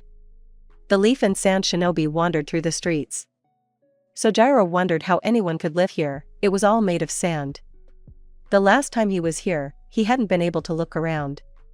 It was pretty nice though, and Sojiro hoped it wasn't as hot as the desert. "This way, please." The guard opened the door to the Kazekage building and bowed again. "You're on the 3rd floor, the Kazekage's office is there." The blonde nodded and went inside. Thank God the stairs were right in front of the doors, otherwise you'd have to look for them. Sojiro stood up and looked around. Again, he didn't have time to do this the last time he was here. Between the 2nd and 3rd floors, the blonde saw him. Gaara sat alone on the steps, so small and seemingly so defenseless. "Hello," Sojiro came up and leaned towards the baby. He raised his soft green eyes and stared at the speaker. "Why are you sitting here alone? Where are your friends?" The blonde smiled and tilted his head to the side. He asked this, wanting to establish contact with Gaara, otherwise it would be very difficult. "I don't have any friends," little Gaara answered in a dull, quiet voice. "Everyone has friends. But I don't have them." Nothing seemed to have changed, neither in his voice nor in his facial expression, but it seemed that he said it with offense. "Do you want me to be your friend?" Naruto was still smiling. "No, first you will be friends with me, and then you will try to kill me. I don't want that." "It's better if I kill you first." Gaara panicked and moved away from the man. "Silly, I won't kill you even if I give such an order, you're just a child." Naruto stretched out his hand and wanted to ruffle his hair, but the child recoiled from him and stared at the blonde in disbelief. "I don't believe it." He narrowed his eyes now. "You'll see, I'm your new mentor, if of course your father gives permission," Naruto answered, smiling again. A shadow of a smile flitted across Gaara's face. He liked the man, he didn't feel waves of hatred from him like the others, on the contrary, he seemed to warm him with kindness. "Let's go." Naruto became Sojiro again and tried to keep up the mask. The main thing was not to forget himself and not blurt out anything unnecessary. The blonde reached out his hand again, and this time Gaara grabbed it. The man's palms were hot, and the boy held on even tighter. Sojiro lifted the boy to his feet and took him in his arms. So they entered the Kazekage's office. "Hello, Lord Kazekage. I am Sita Sojiro from Konoha, the 4th Hokage sent me," the blonde said, nodding his head. He couldn't bow, Gaara was in his arms. "I see." The man, who looked very much like the adult Gaara, put the report sheets aside. "I am the 4th Kazekage, Sakin, and Gaara's father." The red-haired man nodded towards the child Sojiro was holding in his arms. "Namike-sama, I hope, told you about your mission?" "Of course. To become Gaara's mentor." He didn't quite agree with the way the question was put. "Okay. I need Gaara to learn how to control Shikaku's power." "I don't promise anything, it's very difficult to become friends with a Biju," Sojiro muttered thoughtfully, remembering his Kurama, how they fought each other for 3 years, and only after that became friends. Become friends? The Kazekage was surprised. "That's impossible." "Anything is possible in this world," Sojiro raised his head proudly. "As you say. I need Gaara to become a normal shinobi. If he loses his temper and kills someone again, I'll have to kill him myself." The Kazekage didn't care that Gaara himself could hear him. "Sakin-san, I'm going to hit you now," Sojiro warned. "What do you allow yourself to do? I do not accept such methods. You yourself do not know what it is like to be a Jinchuriki, what it is like to live with a demon inside. I will not allow Gaara to be raised in such harsh conditions. I will raise him as I see fit. If you do not agree, I will simply take him from here, and not a single shinobi of yours will interfere with me." will not be able to, Sojiro brought his eyebrows together. No, Naruto again. Uzumaki remembered the crippled destinies, his own, Gaara's, B's. And he didn't start changing history so that someone would suffer again. Are you threatening? Sakin narrowed his eyes. This could escalate into a war between leaf and sand. I once swore on the corpses of people dear to me that I would rid this world of hatred. And I will not allow another war to start, and I certainly will not contribute to the emergence of another murderer. The Kazekage and Sojiro looked at each other. Sakin was shocked. No one had ever gone against his decisions. And this Konoha guy immediately declared that he would not listen to orders if they diverged from his ninja way. Gaara sat in the arms of his new mentor and hid, afraid to sigh a little louder. He was still small and did not understand everything, but the tone in which the man said all this to his father's face, behind him, as behind a stone wall, he would protect and fulfill all his promises. And Gaara believed him. I think we have an agreement. Sojiro looked straight at the Kazekage, nodded and left. Sojiro-sama, you are incredible, Gaara said in a quiet voice. I told you I won't kill you, the man smiled softly, and no suffixes, just call me Sojiro. But. No buts, I don't like all this currying favor. Gaara smiled, so unusually. But he wanted to laugh out loud, he wanted to run aimlessly, laugh and fall into such warm and soft sand. The desire of a child, a normal child. Are you already being trained in the art of ninja? Sojiro asked as he walked to his new home. As soon as the blonde left the Kazekage building, Sand caught up with him and handed him a message from the Lord. It contained the address of the house and wishes to begin training Gaara as soon as possible, as well as Temari and Kankuro. The blonde just sighed. The Kazekage found someone to push his kids onto. They're afraid, and I don't need that, Gaara answered. No, that won't do, smiled Sojiro. You know, when I was a child I hated studying, I was lazy, I skipped classes. And I was the worst student, I passed the Genin exam only on the third try. You don't want to be like that, do you? But you are strong now, the boy was surprised. Of course, but I achieved this through hard training and studies that I didn't like anyway. And anyway, you never know what will happen in the future. The worst student can become the strongest shinobi in the village, and the best student and genius can become a heartless killer who has sunk to the very bottom. Gaara bowed his head, trying to understand what his mentor was talking about. It's okay, you'll understand later, when you grow up a little, Sojiro smiled and ruffled Gaara's hair. Finally, they approached the house. Near it, Kankuro and Temari were already sitting on the steps. So you're our new teacher? You don't look very strong, Kankuro drawled, looking at the man approaching them. Appearances can be deceiving, especially with a shinobi, the man retorted. I'm Sojiro. Kankuro. Temari. So we met. Seijiro was now running away from the Uchiha's persistent friends. Both Itachi and Shisui were simply eager to talk to him. One because Sojiro promised to explain where he got the seal on his stomach from, and Itachi remembered that Seijiro called him brother and wanted to know if he misheard it. Seijiro sighed and shook his head to the side, jumping onto a tree branch and running away from the village. Shisui and Itachi followed him, they were very interested in such behavior. Finally Seijiro stopped, near some river, already with a normal step he went to the waterfall. The Valley of the End. The brunette walked up to the statue of Hashirama. He felt such a sense of disgust towards Madara that he didn't want to sit on his head at all. It would be better not to see him at all. And it would be even better not to know him at all. Hiko took a deep breath, exhaled, activated his Sharingan, and turned to face the two Uchiha. Sharingan? Where? Since birth. I am Uchiha Sasuke. My brother?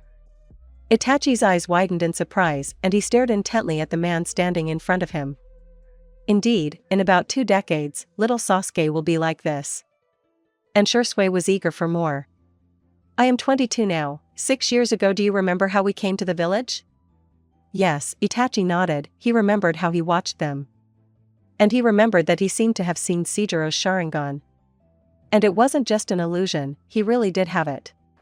We got here from the future, it is unknown how, in the heat of battle we did not notice. The 4 of us fought with a very strong opponent, so we did not notice. And what about the future? Shisui asked cautiously. Bad. But the good thing is that we won't let such a future happen. We? It's you, Sasuke, and who are the others? Itachi asked slowly. My friend, Naruto Uzumaki. Uzumaki? Why not Namikaze? Shisui raised his eyebrows. Because on his birthday, there was an attack by Kyuubi on the village. Wait, the fox didn't attack. It wasn't you who attacked, but I'm talking about our past. We were attacked by the fox, many shinobi died then, including the previous Jinchuriki, Kushina Uzumaki, and the fourth Hokage. The last two, at the cost of their lives, sealed the bijou in their son. Were they supposed to die? Itachi was horrified, he already had a bad feeling. Yes. We prevented it. And Naruto grew up an orphan, and did not know about his parents. The third hid all the information about the Jinchuriki of the Nine-Tailed. And the remaining two? Itachi asked, the bad feeling still lingering. It's obvious, Sasuke Seijiro chuckled, Hatake Kakashi and Might Guy. Indeed, muttered Shisui, and what happened to me and Itachi? You are changing history, so perhaps it is possible to tell. Seijiro looked guiltily at Itachi, who shuddered, that's it. Shisui, Itachi killed you, at your own request. And I killed Itachi, you wanted it that way yourself. At the end of the sentence the brunette looked at his brother. Why? Itachi was horrified. The Uchiha were preparing a rebellion, and you, Itachi, were ordered to exterminate the entire clan. But you left me, thinking that I would become your killer. You carried out the order and went into a criminal organization. And then I killed you. Nightmare. Shisui and Itachi exclaimed together, Seijiro only nodded. We won't allow that. In principle, that's why Sojiro talked to you, to find out when the rebellion would start to brew. Although, knowing him, he talked to you because he liked you, he combined business with pleasure. Seijiro chuckled again. If anything happens, we'll let you know. Shisui nodded seriously, he didn't want the clan to be destroyed, no matter how snobby they were. Well, about the tattoo, I think it's clear now. So now we have two Kyuubi in the village? Shisui raised his eyebrows, Seijiro nodded. Great. By the way, how did you find out about it? Sasuke asked, it's not that easy to see. Naruto doesn't even undress during training anymore. So that no one accidentally sees the seal. Shisui blushed, the situation was embarrassing again. How to tell it to two guys? Well, after our drinking bout, he stayed with me, and that's how he saw it, Shisui answered anyway. What were you doing? Itachi's eyebrow twitched, and his lips trembled with suppressed laughter. Idiot. Shisui snapped, his shirt just got pulled up while he was sleeping. Itachi and Seijiro laughed anyway, and Shisui blushed even more. Oh, come on, he pouted, got up from the statue and walked towards the village. The two brothers were still laughing, but then they calmed down and followed Shisui to the village. Chapter 10.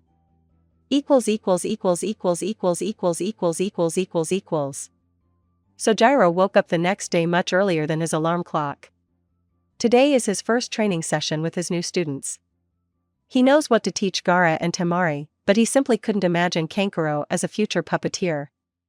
Although you still have to start from the basics, at least as a mentor you will be able to tell them something.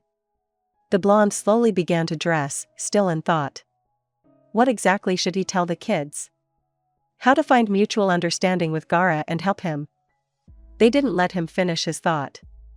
Apparently, the Kazekage's children have some privileges, otherwise how can one explain that all three of them brazenly barged into his kitchen?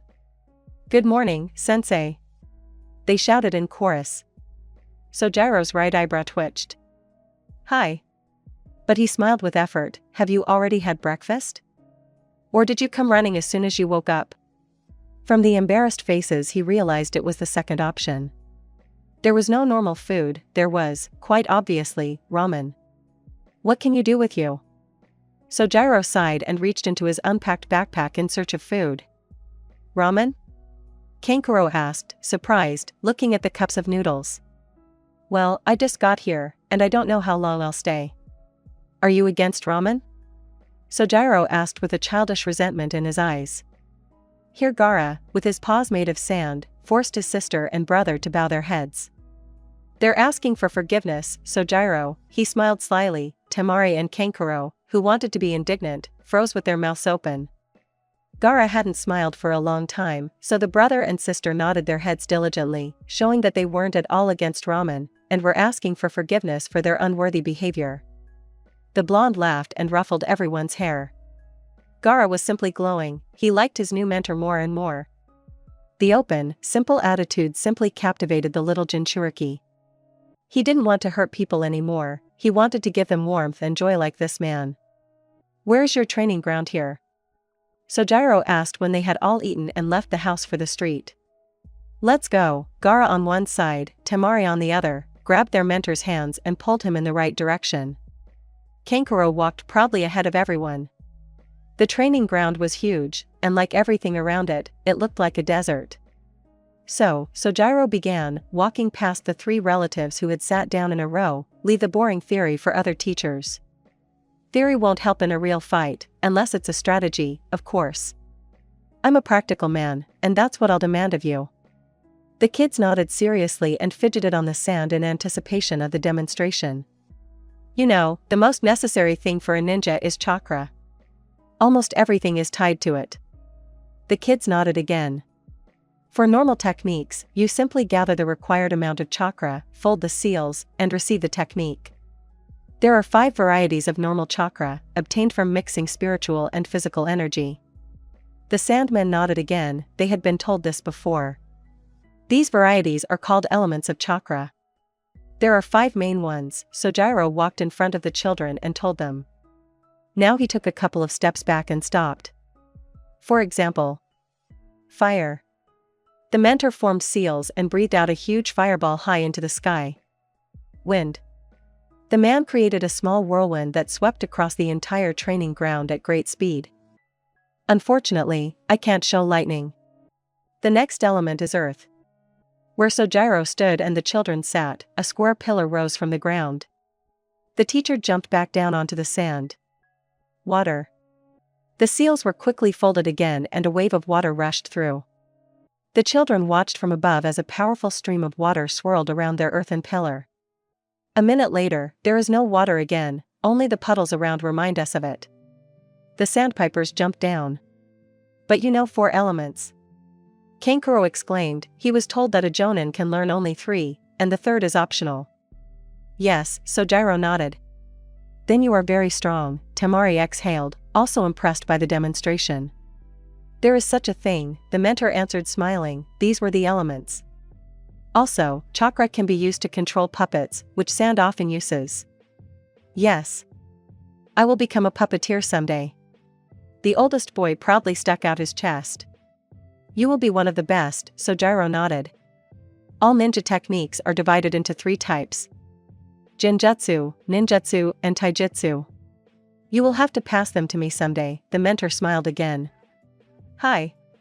The students answered in chorus. Then today we have physical development training and training in using chakra. The students and their instructor began to run, jump, do push-ups, and squats. And after the warm-up, they began to learn to concentrate chakra in their hands and feet. Sparring began.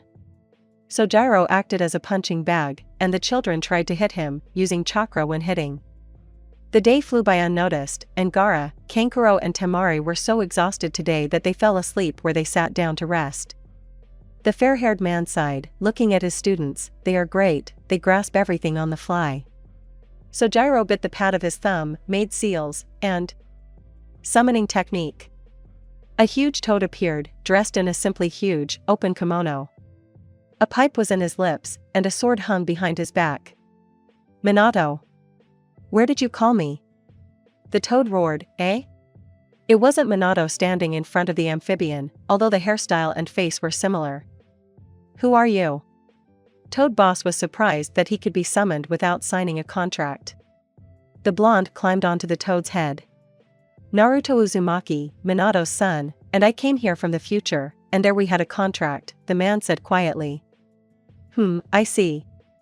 Here my name is Sita Sojiro. Gamabunta, I wanted to ask you to deliver those 3 children to my house." "Oh, you're all like that, Shinobi," Toad Boss grumbled. "You mean Jiraiya?" Sojiro chuckled. Who else? Using me as a racehorse, Gamabunta continued to grumble as he raised the sleeping Sandman and handed them to the blonde.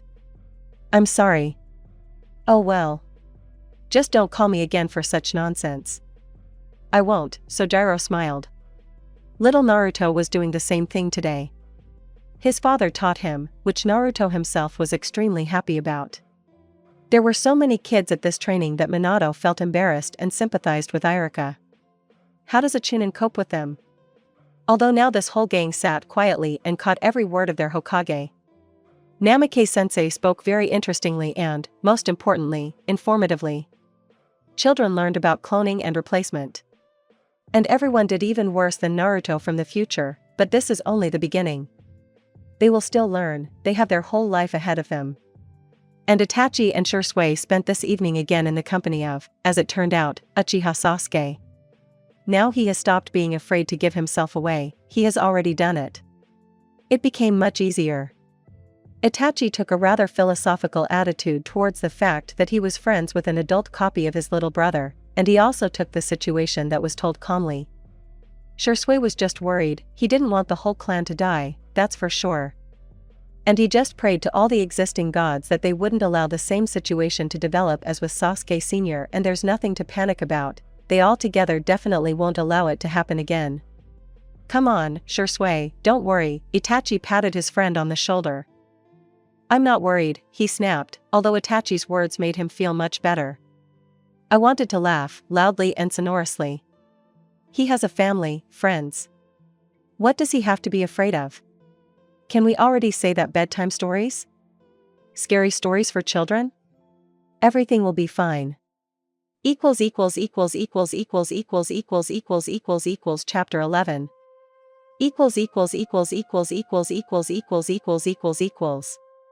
A couple of days later, Itachi, Shisui and Sojiro were sent on a mission to the Land of Lightning. They will be required to deliver the peace treaty agreement to the Raikage, and then lead the delegation from Cloud to Konoha. If you fly on a bird, it would take 4 days to get to Kumo. If you walk, it would take 7. That's why all three Uchiha grumbled almost identically as they walked along the road, and after all, they were only walking for the first day, what would happen next? Sojiro was used to such transitions. He wandered from one Orochimaru base to another. When he remembers it, he immediately gets the shivers. And how did he survive there for 3 years? Itachi is generally from ANBU, he is not supposed to show emotions, but here everyone was his own, so he quietly cursed, stumbling over another route. Shisui was probably the most cheerful right now. He was telling stories about his genin while he was walking. The teenagers he got were cheerful, always doing something, well, you could say, 3 Narutos at once. So the 2 brothers secretly pitied Shisui, but outwardly they laughed and inserted mocking remarks. And Naruto always did something like that. He always gets himself into trouble, and then he drags us into it, Sojiro said with a nostalgic smile. Itachi and Shisui looked back at the man with interest. We're basically eternal rivals. At the very beginning of our becoming genin, Kakashi showed us how to walk on trees without hands. The boys chuckled, simply unable to imagine how these 2 strong ninjas could not do such nonsense.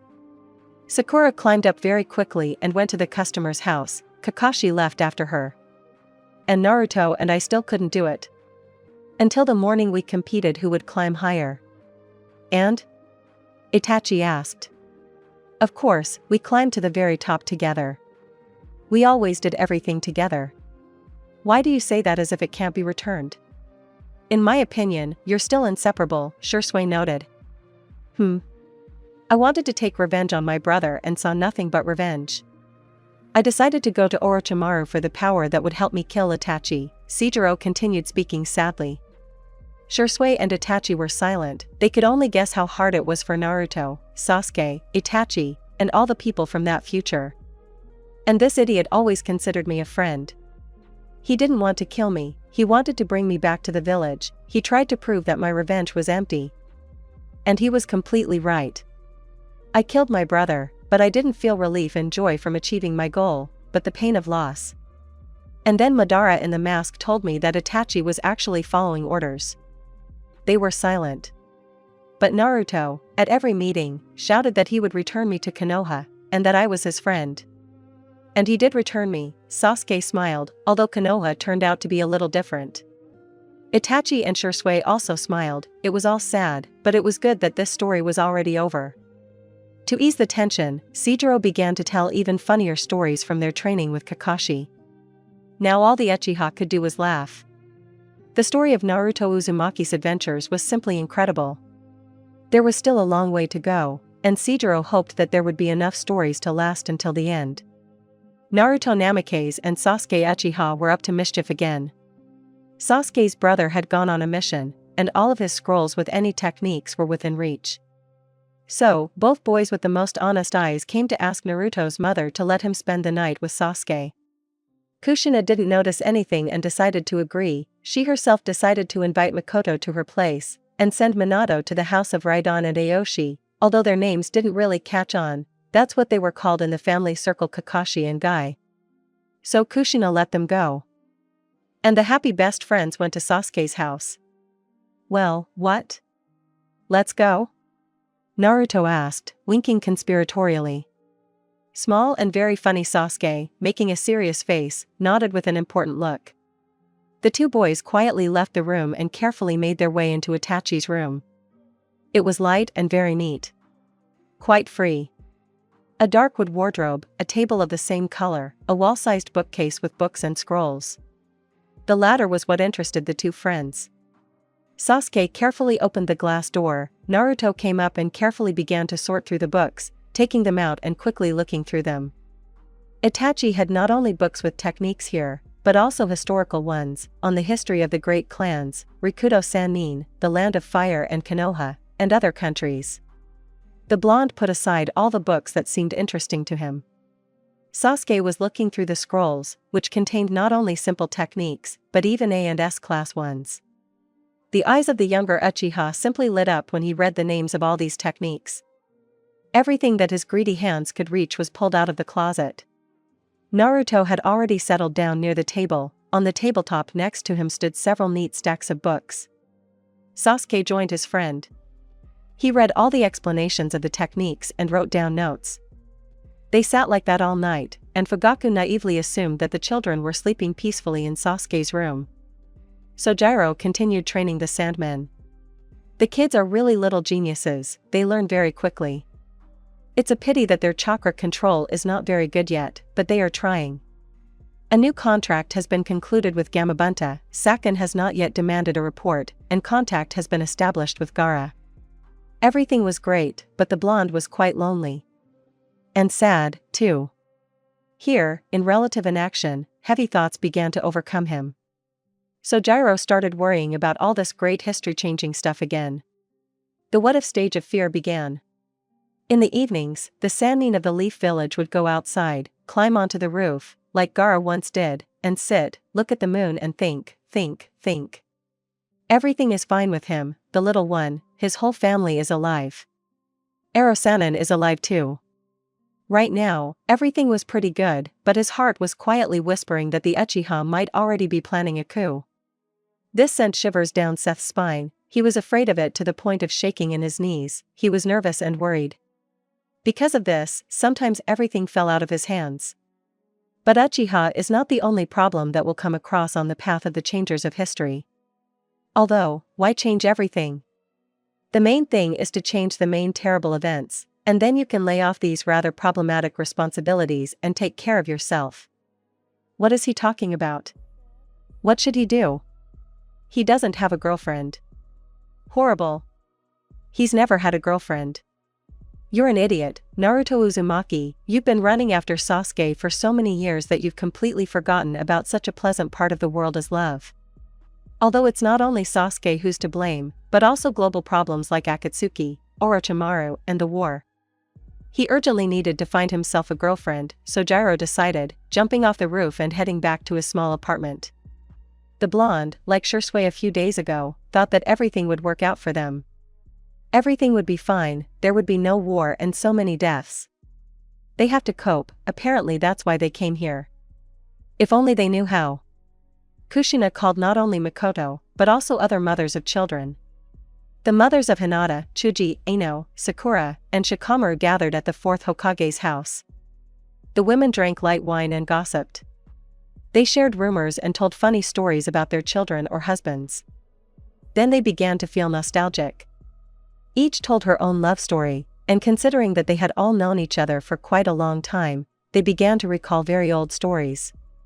Like what Kushina was like at the academy, or how Makoto often quarreled with Shizuka, Sakura's mother. The women also didn't sleep all night. They hadn't been planning to do this for a long time. At first they all just jumped into marriage, and then they had children. What's rather strange is that almost all of them are not only the same age, but were almost born at the same time. The mothers quietly wondered if their children would continue their tradition. They had all grown up and studied together. Oh, there were so many good things, it's so nice to remember. When Minato returned home, he stood leaning against the door frame of the living room for about 20 minutes, admiring his sleeping wife. Still, he is incredibly glad that he fell in love with her. Kushina is so passionate, impulsive, she always needs to do something, she never sits in one place. But in reality she is vulnerable and very tender. It would be a sin not to love such a multifaceted person. Minato walked quietly into the room, picked up his wife and carried her upstairs to their bedroom.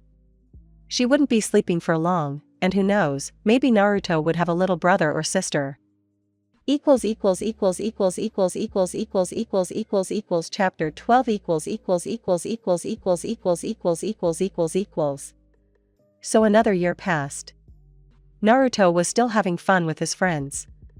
No one knew about their study of techniques, although Itachi suspected.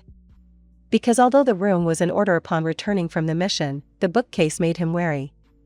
The eldest of the brothers looked through the books and realized that they were not in the order in which they were laid out. Of course he suspected Sasuke, but what could he say? A child's interest in knowledge should be encouraged, not punished, so he kept quiet. The mission went so. They got to Kumo normally, everything was fine there, but in Konoha, not so much. The Cloud Shinobi wanted to master the Hyuga Byakugan, and tried to capture Hayashi, the head of the clan. But instead of him, Hizashi, his twin brother, was captured and was killed. It all ended in tragedy, which exacerbated the relationship between Cloud and Leaf. And now diplomats from both villages were trying to re-establish contact. Minato was torn between home and work.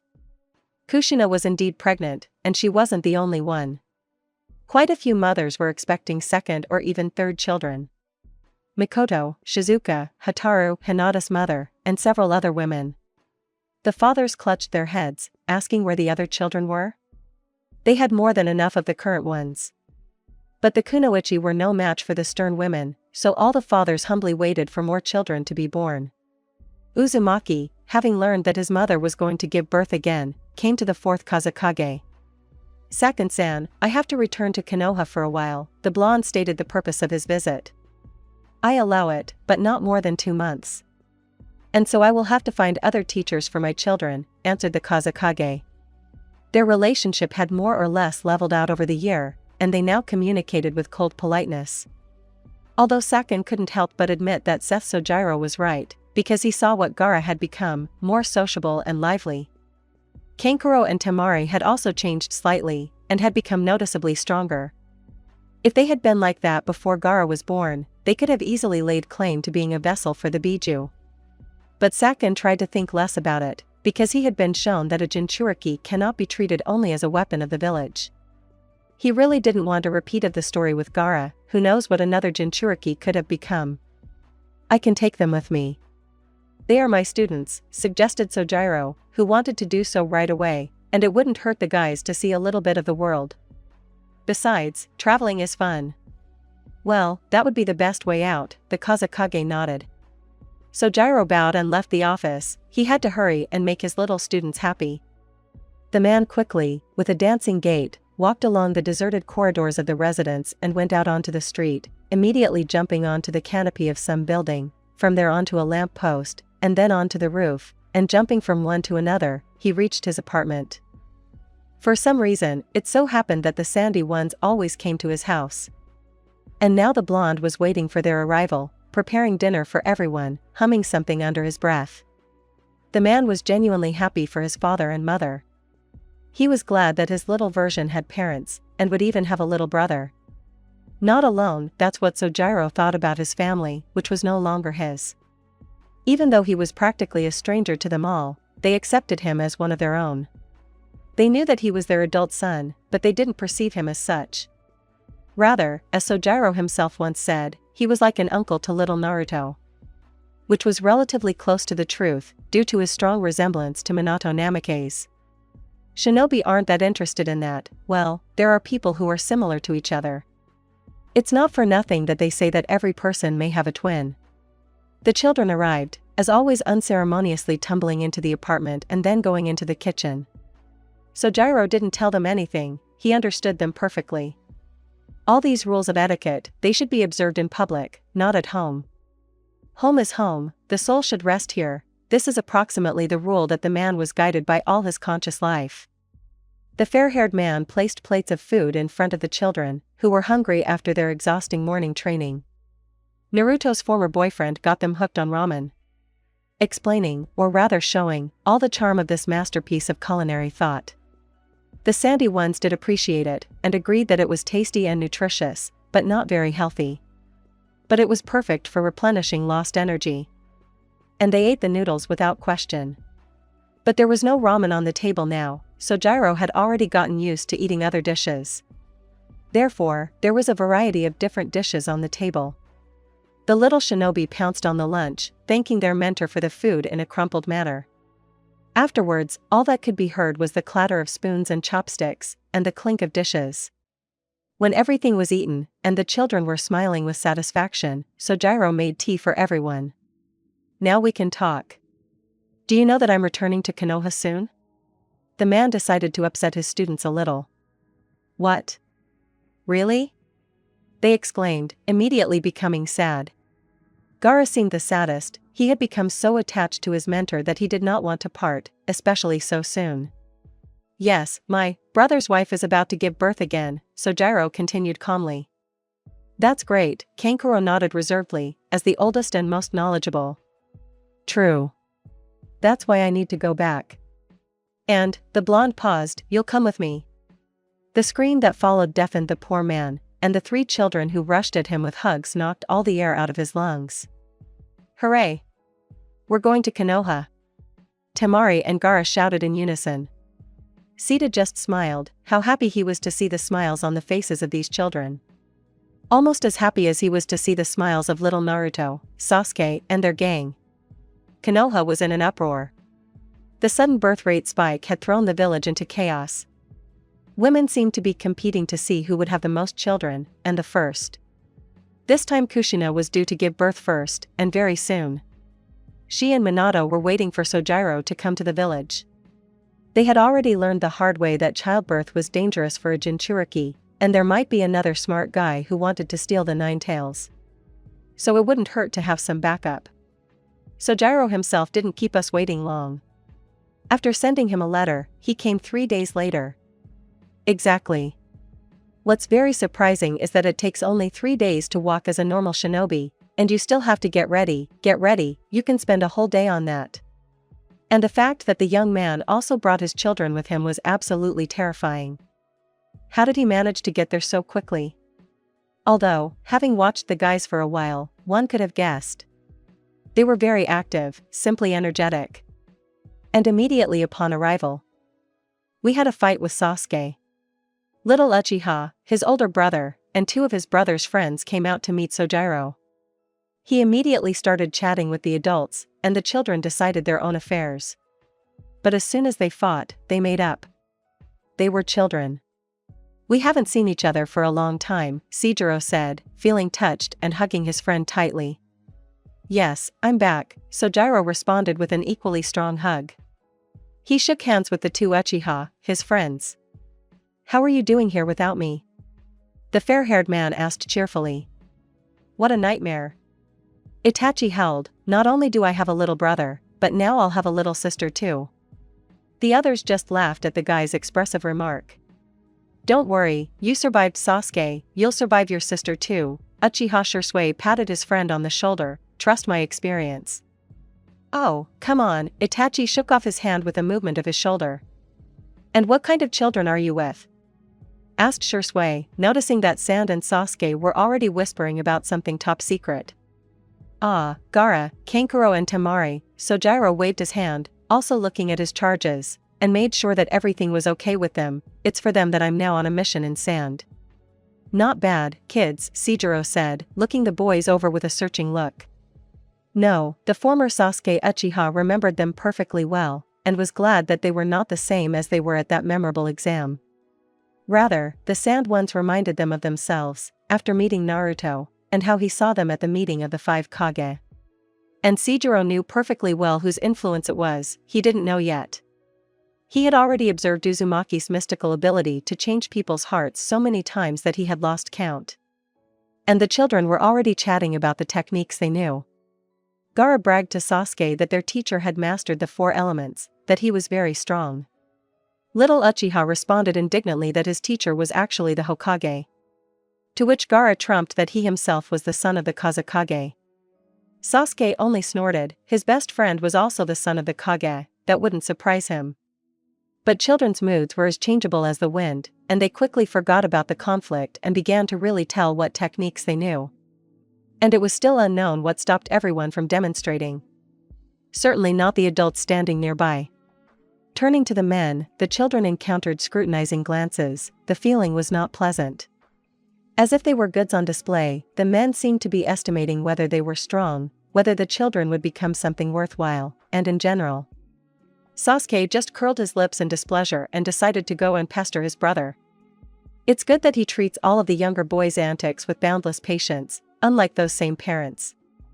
And the elders, having chatted enough, took the kids and primly headed to the house of the 4 Beasts team. Sojiro somehow did not want to bother Minato and Kushina with 3 more children, when they themselves had 1 fidget, and soon there would be a second. They would have no time for them. The beasts, or more precisely the dog and the turtle, or Raidon and Aoshi, had already left that house, moving into their own apartments in the neighboring house. So Sojiro and Sejiro now lived in that house alone. The 2 friends took him to the Peshchenik's house, fed him, showed him a place to sleep, explained everything, and sent him out for a walk. They are still children, but smart children. They won't get lost. And in case of danger they have Gaara, who will tear everyone apart for his relatives, in the literal sense of the word. Sojiro himself, having dropped his bulky backpack in the hallway, quickly ran off in the direction of his parents' house. And Kankuro, Temari, and Gaara went to scout the territory and look for that boy. While the adults were chatting, they managed to understand that Uchiha Sasuke is one of the main fidgets, and you can have a lot of fun with him while the mentor is busy. 3 guys calmly walked out into the street, looked around, and went to the right, just like that. Sasuke and his friend, who looked quite similar to Sojiro, found them themselves. "Hello, my name is Naruto Namikaze," the boy introduced himself, shaking his mane of blonde hair and smiling sweetly. In response, the Sandmen introduced themselves, and once the introductions were made, they all went together to the gathering place of the Konoha children. The gang would meet in one of the parks, on a playground. That was their brain center, so to speak, where they would develop strategies for pranks. The new acquaintances got acquainted with this motley company, and they appreciated them. There were girls here, smart and sly, very successfully using the weaknesses of their gender, turning them into strength, for the benefit of their company. Pink-haired and green-eyed Sakura, blonde with gray eyes Ino, a girl from the Hyuga clan Hinata, and a brown-haired girl with brown eyes Tenten. The boys were interesting too. One was very smart, the main strategist here. Without his participation, even remotely, not a single prank would pass, Nara Shikamaru. A brunette with a funny ponytail on the back of his head and a bored expression on his face. Temari, considered a strategist in the Sand Company, became interested in him.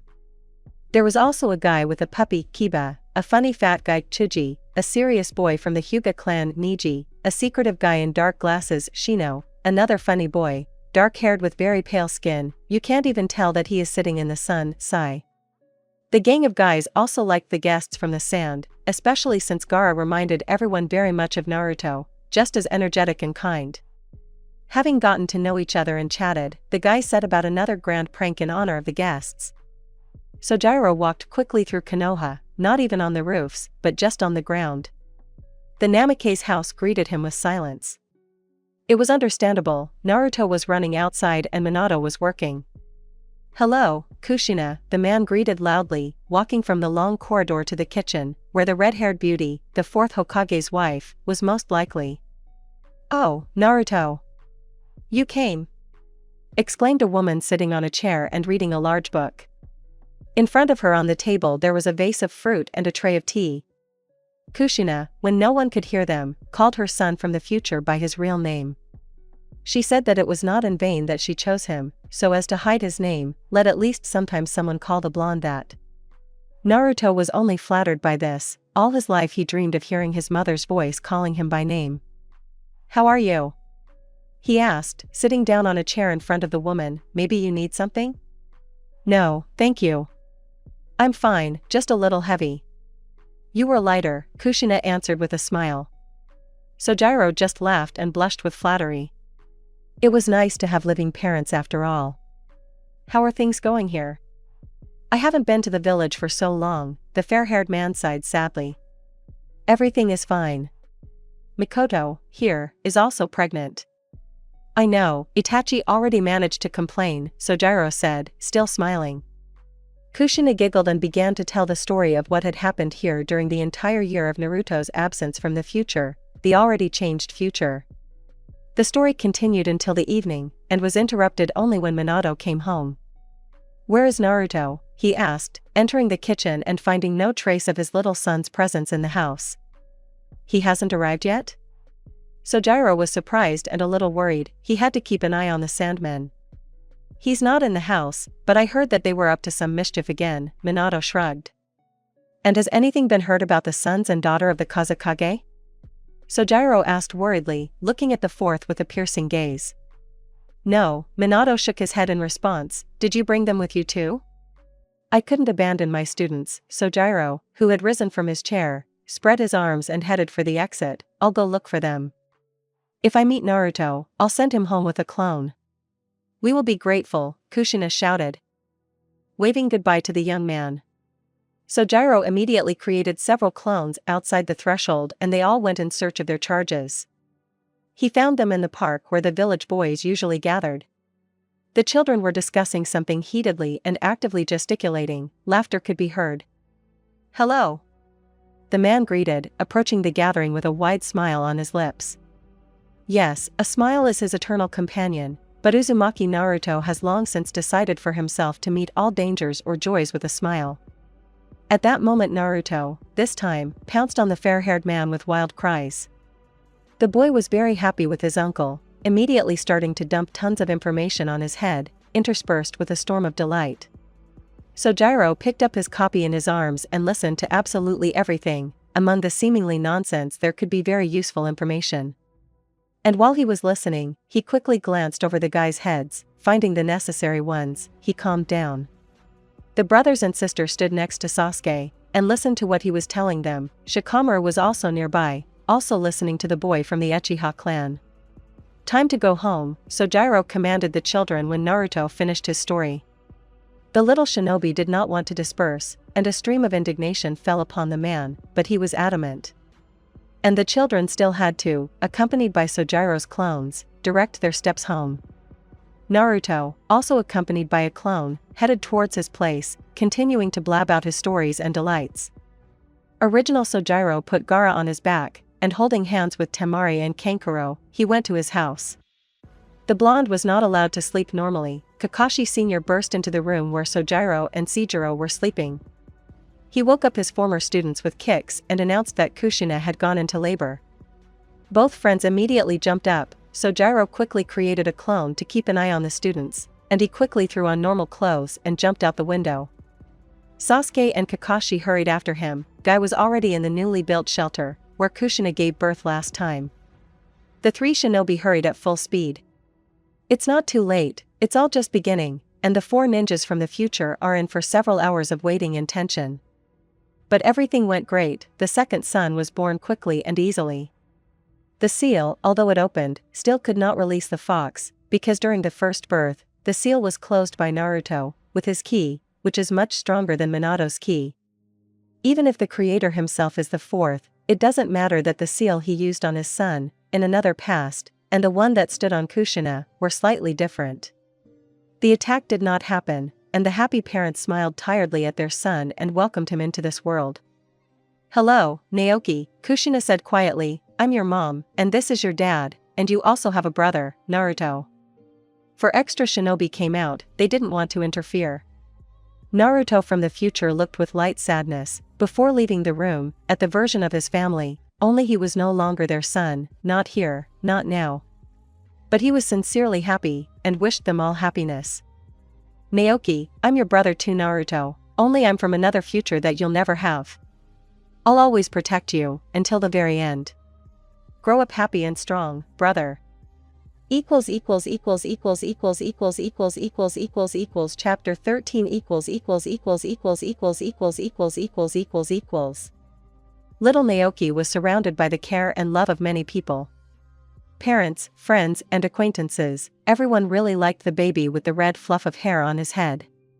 Kushina doted on her second son, he looked very much like her, and his mother's character was already showing through. Naruto was very responsible for his brother. Now he was at home more often, babysitting Naoki, practically never leaving him. Naruto kept asking if he was really like that. To which his father or mother only chuckled and nodded. The discouraged boy returned to his brother's crib and looked at him with a critical glance for a long time. Sasuke now came to Naruto's house, as always with new scrolls or books. Minato noticed them once, but didn't reveal his presence. "Let them study, it's good for them." In any case, the two rascals sit in one place for a long time, and there is no need to worry about what else they can do. Although their pranks have noticeably decreased lately, the children have increasingly begun to train at the training grounds. Each time they would look for a free jonin and literally force him to teach the children. But the shinobi are already accustomed, and almost immediately agree, otherwise the children will pester them with their mischief. Sojiro, having spent 2 months in Konoha, began to pack up for the return trip with regret. The Kazekage's children didn't want to leave either, but they had to go back. Who knows how Saken will react to the long absence of his children. Although the fourth Kazekage is not very interested in them, only in their successes in the art of ninja. Sojiro was terribly irritated by this, and never tired of trying to re-educate Saken. But he resisted as best he could, although he was already noticeably losing ground, becoming a little softer, both in governing the village and with his family. The mentor and his students set out in the evening, expecting to arrive at one of the towns, of which there are many in the Land of Fire, by nightfall, spend the night there, and then set off further in the morning. The idea almost worked. Sojiro, in addition to the backpack, had to carry Gaara, who fell asleep on the way. But the blonde was not offended or indignant. He understood that the Jinchuriki of the one-tailed was the youngest, and got tired faster than everyone else. And Itachi quickly slipped away from the village on a mission. He didn't want to bother with his sister and her birth. Shursui, giggling, went with him, telling stories about his sister along the way. How their parents only fussed over her, sometimes forgetting about Shursui himself, for which the boy took revenge on the girl by taking away her toys. "Yeah, Sasuke took my toys away from me," Itachi nodded sullenly. "That's because you're soft," Shursui chuckled cheerfully. "You were the same as a child, I remember." "And I remember that we fought all the time," Itachi answered, still sullenly. At this his interlocutor only laughed. How stupid they were as children. Two Uchiha were heading to their mission, again a difficult one, to kill a hidden waterfall renegade. Itachi and Shursui started looking for this ninja, which was quite problematic because the man always wore a mask. Reading his dossier, the Uchiha were simply shocked. This guy was almost 100 years old. And he still hadn't been killed? Itachi wasn't sure they could handle it. So they both decided that if they started to lose, they would simply retreat. A sensible move. No one wants to die just like that, and this is not cowardice, as someone might say, but tactics. Retreat in order to deliver a precise, quick, and fatal blow. The Uchihas didn't look for this missing nin for long. Someone told them to look for him at black market exchange points. At one of these points, two Uchihas crossed paths with him. The man was tall, stocky, and wrapped in rags so that only his eyes were visible, with red whites and green irises. It looked creepy. The Uchiha tried to attack, but realized that they would have to retreat. This criminal was definitely too tough for them alone. They returned to Konoha and told about what had happened. Sojiro, who had come on a mission from Sand, choked with laughter. "Where is this missing mean?" he asked through laughter. "In the land of rice fields," Itachi replied, wondering what in their story could have caused such uncontrollable laughter. "Great, then I'll help you, we'll set off immediately," said the former Sojiro, instantly becoming serious, "but I need to run home." The blonde, as he said, ran into the house, right through the window, quickly found the scroll inside, and went back out. 3 ninja went to the country of rice fields to deal with that renegade. Sojiro seemed to know where that guy might be and purposefully avoided strange places that looked very much like a black market. "And this is the black market," Sojiro responded. Looking in surprise at the 2 Uchiha, who had not guessed about it earlier, "Your criminal loves money, and constantly kills some people for whom they pay more, and hands them over to exchange points. We bypass them." As soon as he finished speaking, an unperturbed Nukmin emerged from one of these exchange points with an impressive suitcase in his hands. "Hey, Kakuzu!" Sojiro immediately called out to him. "What does the leaf shinobi want from me?" the renegade asked calmly, turning slightly towards the blonde who had spoken to him. "Let's talk and maybe come to an agreement," he grinned in response. Even though he hated this man for Asuma's death, but that was in the past. And now Kakuzu can be made into a very good supporter in the shadow side of life in all countries. The man chuckled and nodded, and Sojiro walked towards a rather shabby bar.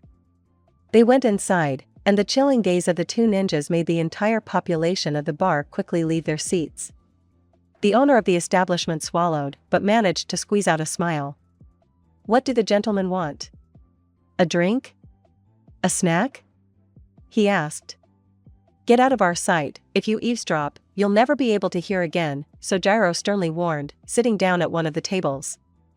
"This is the first time I've seen shinobi from Konoha be so bloodthirsty," Kakuzu chuckled, sitting down opposite the blonde, looking at him with some interest. "This isn't the place to be as complacent as usual," Sojiro replied seriously. "So, do you know why you were being pursued by 2 ANBU from our village?" "Huh." They were even afraid to engage in combat. Kakuzu perked up a little, looking at the slightly ashamed Uchiha. "Although they look strong, Sharingans. They could fetch a good price on the black market. If you threaten us, Kakuzu-san, we will hand you over ourselves," Sojiro smiled sweetly. Nukmin just chuckled, a businesslike approach, really. And they were able to come to an agreement, for a monthly fee and all the leaf Nukmin to him as change at the exchange points. Sojiro had to part with a scroll full of money. Kakuzu's prices were too high, however, the blonde was not at all surprised. As soon as the 3 ninja returned, both Uchihas immediately reported that the clan had planned a mutiny after all. The 2 double agents were immediately warned to pass on everything so as not to miss the critical point. Minato immediately became nervous and spent a lot of time at work, completely buried in papers. Sojiro had to return to Sand and hang the problems with the Uchiha clan on his dear friend, Uchiha Sasuke. He was not delighted with this, and was always complaining to Itachi about his idiot friend. And Itachi himself had problems without him. If he could still cope with his brother, then with the birth of his sister, he began to think about leaving home for a very long mission, for about 3 or 4 years. Maybe he could find political asylum in Sand with Sojiro? But no, they still have business here, and they can't run away from responsibility. Itachi agreed with the 4th that the Uchiha would subtly hint to the clan that everything can be resolved peacefully. But the current head of the clan, Fugaku, did not want to listen to his eldest son. "Itachi, don't you really want a better life for our clan? They've stopped respecting us completely and removed us from power," Fugaku said, leaving his eldest son after one of the meetings. Itachi frowned and bit his lips, but he was afraid to contradict. He couldn't tell the horrors that Sasuke from the future told him, and what it was like for the Uchiha clan. And he couldn't tell the whole truth. "It seems that you don't understand in words," a cold voice came from the window. The speaker said this lazily, and as if reluctantly. "Hiko-san, you are now on the territory of the Uchiha clan." Fugaku frowned sternly and pressed his lips into a line, looking at the impudent fellow half lying on the windowsill. Itachi, also turning to the intruder, opened his eyes in shock. Sejiro removed the slight henge that changed his features, and now it was clear that he really was an Uchiha. Seijiro also lazily jumped off the windowsill. And the Uchiha father and son could examine his clothes completely. The already half-forgotten shinobi outfit in which Seijiro appeared in the leaf. Black pants, black fabric tied with a thick purple cord on the belt, a grayish t-shirt with a wide stand-up collar, as the Uchihas really liked to wear, black bracers on his hands, a katana behind his back. The young man walked past Itachi and Fugaku, and sat down on one of the pillows, turning his back to them, as if deliberately demonstrating the clan emblem on his clothes. Seijiro, Itachi whispered, still mesmerized by the man's resemblance to him. Fugaku walked around the seated man and sat down opposite him, looking closely at the features of a seemingly familiar person. "He's the spitting image of Uchiha Azuna," he exclaimed, to which Seijiro responded with only a simple chuckle. "Didn't Nisan tell you who I am?" Sasuke asked proudly, the man who had once been his father, but not in this reality. "Nisan?" Fugaku was surprised. "I am," Itachi answered, sitting down next to his brother from the future. "I am Uchiha Sasuke." The former vessel for Orochimaru only glanced sideways at the object of his past revenge and hatred. "What?" Fugaku was surprised, not quite understanding what they were talking about. "I don't intend to repeat myself," Sasuke answered rather rudely. "I came here to kill you if you refuse to peacefully end your rebellion." "What are you saying, boy?" The head of the clan boiled over. Without further ado, Sasuke pulled the katana from the sheath on his back, and the blade was covered in lightning. The man closed his eyes, and when he opened them, the eternal Mangekyo Sharingan was burning in them. Fugaku did not expect this, so he fell into a powerful genjutsu. The father of two sons and a very young daughter looked in shock at the bloody skies with a red moon, at the blackness of the night with flickering white silhouettes telling him what would happen if the Uchiha clan chose to rebel. Sasuke showed the same thing that Itachi once showed him, how his brother slaughtered the clan. Fugaku's father and Mikoto's mother lying on the floor in pools of blood, two old merchants from a shop near their home killed, his brother leaving with tears in his eyes, in which the Mangekyo was burning. And then, as if in fast motion, the years flew by, making the youngest of the surviving Uchiha a cold and ruthless teenager. Meetings of two brothers, where the elder became completely emotionless, a soulless doll. Cries of revenge from the younger, and his defeat to a stronger opponent. And the last battle, which ended with the death of Itachi. And how later the younger one had the elder's eyes transplanted into him. Only after that Sasuke released his father from the illusion. Fugaku, breathing heavily, fell forward, holding out his hands so as not to disgrace himself in front of his son, or in front of, the second son from the future. What he saw, indeed, was the future Fugaku did not want for his clan. Sasuke calmly put the extinguished blade back into its sheath and rose to his feet. He walked to the window and looked into the distance with an unseeing gaze. "You can do anything in Genjutsu, why should I believe what you show me?" Fugaku asked, catching his breath and once again becoming the imperturbable head of the clan. "You may not believe me, father," Sasuke answered without turning around, "but you can ask Sojiro what he thinks about this." "He's not in Konoha right now, there's no one to ask," Fugaku answered with a hint of sarcasm. Sasuke chuckled. Itachi sat there, holding his breath, afraid to disrupt this dialogue. "You're right. Only what I've shown you now, and if you decide to rebel anyway, I'll be the executioner. My brother, dying, gave me his last will, to protect Konoha at the cost of his life. And I'm going to fulfill it." Finally, the man, Sasuke from the future, turned around, tears in the corners of his eyes. It was still hard to tell and even show his story. But time healed, and especially helped his only friend, who understands Sasuke perfectly. "Naruto, you idiot, thank you." "Well, I'll believe it." Fugaku closed his eyes. "Then come to the fourth Hokage and talk to him," Sasuke said, returning to his formal tone, "and it is better to live without any power than to rot in the ground, leaving your children to deal with the cruelty of the world alone." The black-haired man climbed onto the windowsill and disappeared into the falling twilight, melting away like a ghost from the future. Perhaps it was a ghost, trying to warn his ancestors against an irreparable mistake. "There's just a little bit left, I just didn't know how to wrap it all up, because I have a rough ending. Sorry for the delay, the next chapter will be out exactly on time. Thanks for reading. equals equals equals equals equals equals equals equals equals equals chapter 14 equals equals equals equals equals equals equals equals equals equals. The beast named chronology is missing, so don't say that what happened is slightly out of canon. Read, write reviews, scold if there is a reason, and don't forget to point out mistakes, I beg you.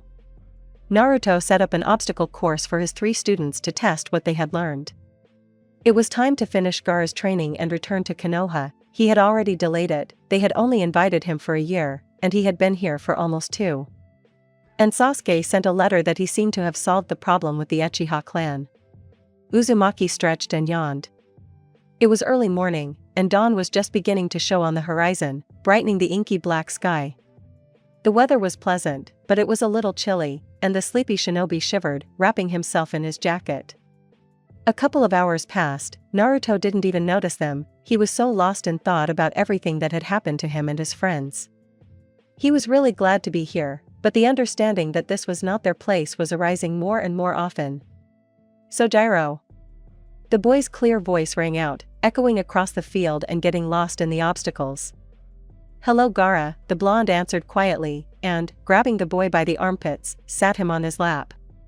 The man silently examined the little Jinchuriki of the one-tailed, memorizing what Gaara had become. He was significantly different from the eternally calm 5th Kazekage, as the ninja vaguely remembered him, at least in that he knew how to smile and laugh. It would be a pity to leave the red-haired man for a long time, but they would meet again. Kankuro and Temari sat on either side of the man, also silently looking at their best teacher. No one had ever treated them so simply and at the same time so seriously. Sojiro taught them in just a year and a half what others had taught them for 3 years in a row. It's time to begin your exam, Naruto said quietly, having long since forgotten about the mask of the person he was pretending to be and the fictitious name. The 2 brothers and their sister calmly rose to their feet and, together with their mentor, walked to the start of the obstacle course. So, you see before you a forest, a swamp, a sandstorm, and so on. In all these conditions, you must show me how you will protect information from enemies. They will be my clones. Show me everything I taught you. Let's begin. Naruto barely managed to finish speaking before the children disappeared, instantly finding places to hide.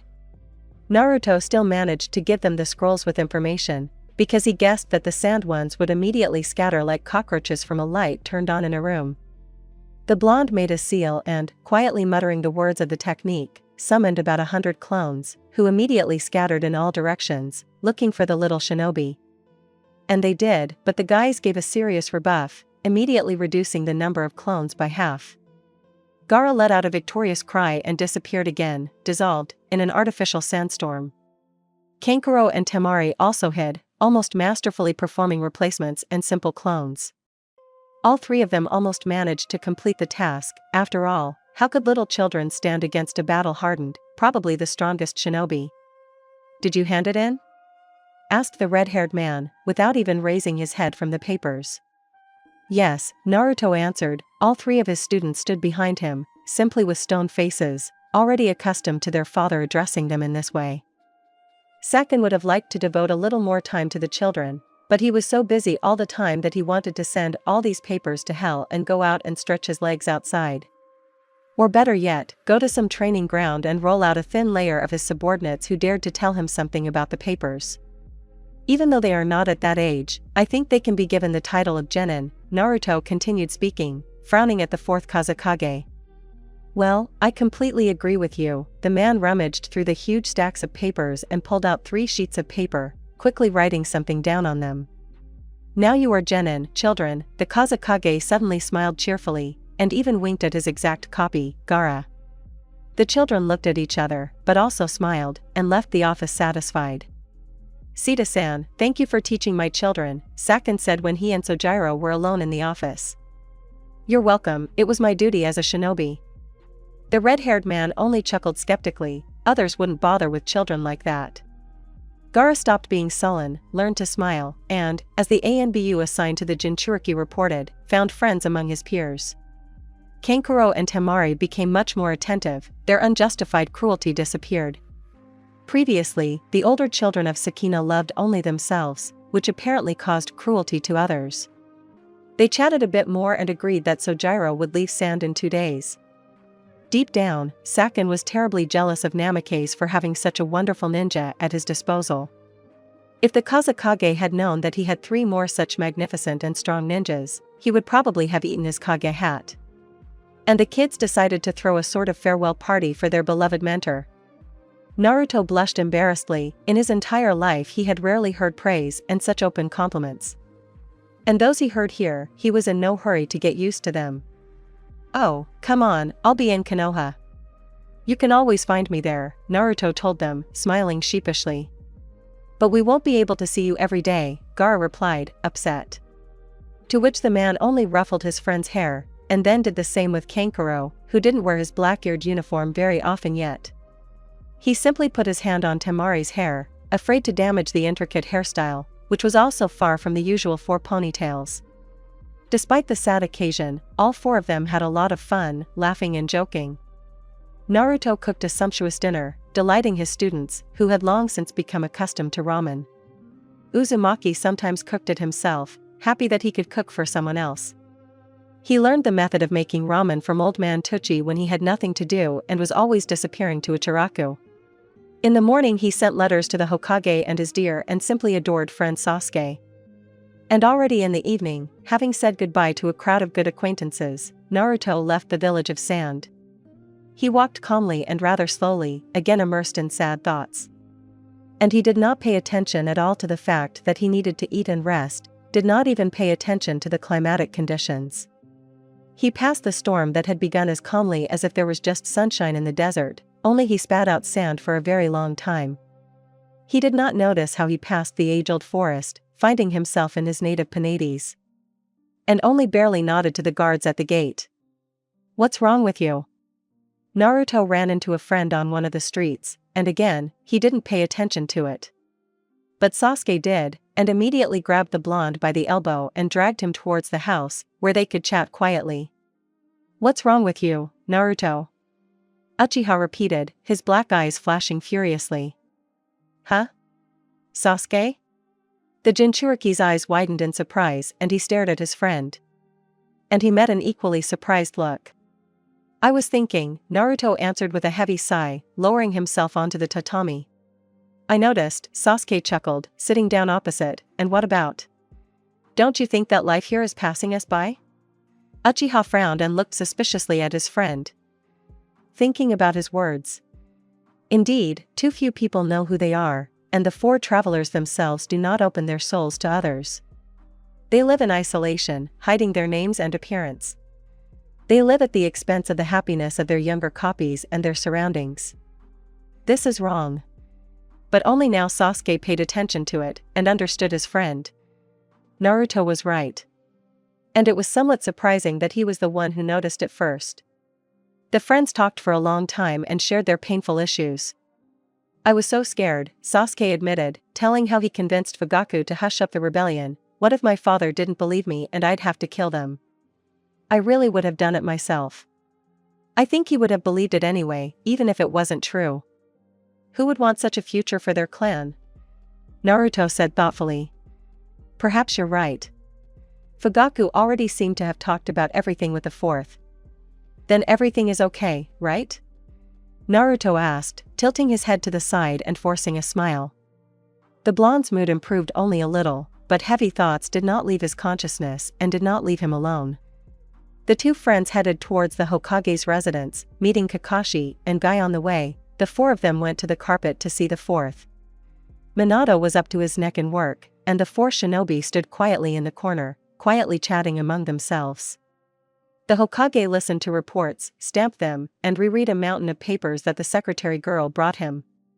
Jiraiya climbed through the window and, looking around the room, approached the 4 chatting ninja, joining in the conversation. Finally, Minato was free and let out a sigh of relief, leaning back in his chair, immediately smiling. 5 ninja approached the table. "So, intelligence has reported that there is some kind of unrest in the small village of Hidden Rain. The village is close to outsiders, so I want you to infiltrate it and find out what is going on. This village has already suffered enough from the 5 countries, and more bloodshed cannot be allowed." "Rain?" Naruto asked suspiciously calmly, all of us, are we going there? Minato nodded. Jiraiya-sensei, I thought you said that you had students there. That's exactly what happened, they died during the war, sighed Toad-san sadly. It's a pity, Minato sighed, but still, you were there, sensei, which means you'll be able to get in without making a fuss. Then go. Yes, Hokage-sama, the shinobi said in unison, immediately getting ready to leave. Naruto hadn't unpacked his backpack, so he didn't need to pack. The blonde fell to the floor and mockingly watched Sasuke's feverish packing from there. Naruto had also dug up some dried octopus tentacles somewhere, and was now chewing them with an unperturbed expression. Uchiha ran around the small house, looking for clothes, weapons, food supplies, and Naruto quietly laughed at him, because he knew that if he did this openly, nothing would save him from Tsukuyomi at best and from Amaterasu at worst. Finally, Sasuke found everything he wanted, and the two friends left the house and headed towards the main gate, where all the meetings before missions usually took place. There was no one at the gate yet. Guy would probably run up first, shouting something about the power of youth, and the rest would be the last to arrive. Knowing Jiraiya, one could say that he would decide to visit a tavern with girls or a bathhouse on the way out, and Kakashi was always late. But a miracle happened. Guy was dragging the hand of the unyielding Hitaki, who was calmly reading a book. Anyway, his old friend would not allow him to crash into anything. Mado seemed to be satisfied with this arrangement, and he led his friend to the meeting place with enviable persistence. But Jiraiya was incredibly late, and judging by his satisfied face, he said goodbye to the Konoha girls. Let's go, commanded the Toad Hermit, appointed captain of the team. The shinobi moved quickly, and Naruto did not allow them to stop, suspecting that as soon as they stopped, Jiraiya would run off to the women. The others grumbled, but they understood Naruto perfectly well and were in no hurry to yell at the blonde, unlike Jiraiya himself. The great Sannin complained every 5 minutes, and cursed the energetic Naruto from the future every 2 minutes. But he remained deaf to all the words and simply rushed forward, trying to cover as much distance as possible in a day, and so that when they finally stopped for the night, no one would have the strength to do anything but fall asleep. And so it happened, and in the morning Naruto woke everyone up, and quickly packed up the camp, and again made everyone walk at a rapid pace. The high speed was compensated by a quick arrival in the rain. On the border with the land of fire, Naruto took Jiraiya aside and began to explain something to him. Then they began to fold seals together, and summon toads. Jiraiya performed another jutsu, after which the whole company found itself inside these toads. The amphibians calmly made their way into the territory. The shinobi climbed out already inside the village. However, such precautions were useless. There were practically no people in the village. Naruto suddenly ran somewhere, and the others ran after him. Nagato, Konan. Yahiko. Naruto realized that he was not too late. It was still possible to prevent the tragedy of these 3 people who had so decisively decided to change this world, but had broken under the pressure of the cruelty of hatred, and lost their way in judgment. Instead of the peace talks that were supposed to take place, Hanzo and Root Anbu set a trap for the organization of 3 orphans, Akatsuki. What Danzo's subordinates were doing here is completely unclear, but Naruto decided that the old man was again interfering in matters that did not concern him at all. The blue-haired girl was taken hostage. The blonde man began to speak rather pompously, and no less vilely. Not all the words were audible through the iron respirator. Naruto hurried forward, seeing that the incident was approaching its denouement. He had to make it in time. Hey, you, with the red hair, kill Yahiko with this, Hanzo said, throwing a kunai at the feet of the 2 friends, then I'll let you and the girl go. No need, Nagato. Konan shouted, don't think about me, just run both of you. Nagato. The red-haired man turned to his serious friend, kill me. Nagato slowly walked up and took the kunai. He raised his head. Konan. He turned to his friend, Yahi.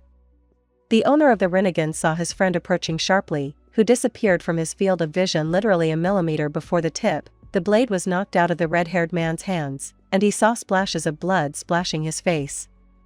Yahiko. Nagato began to look around and noticed an unfamiliar guy a few meters to the left.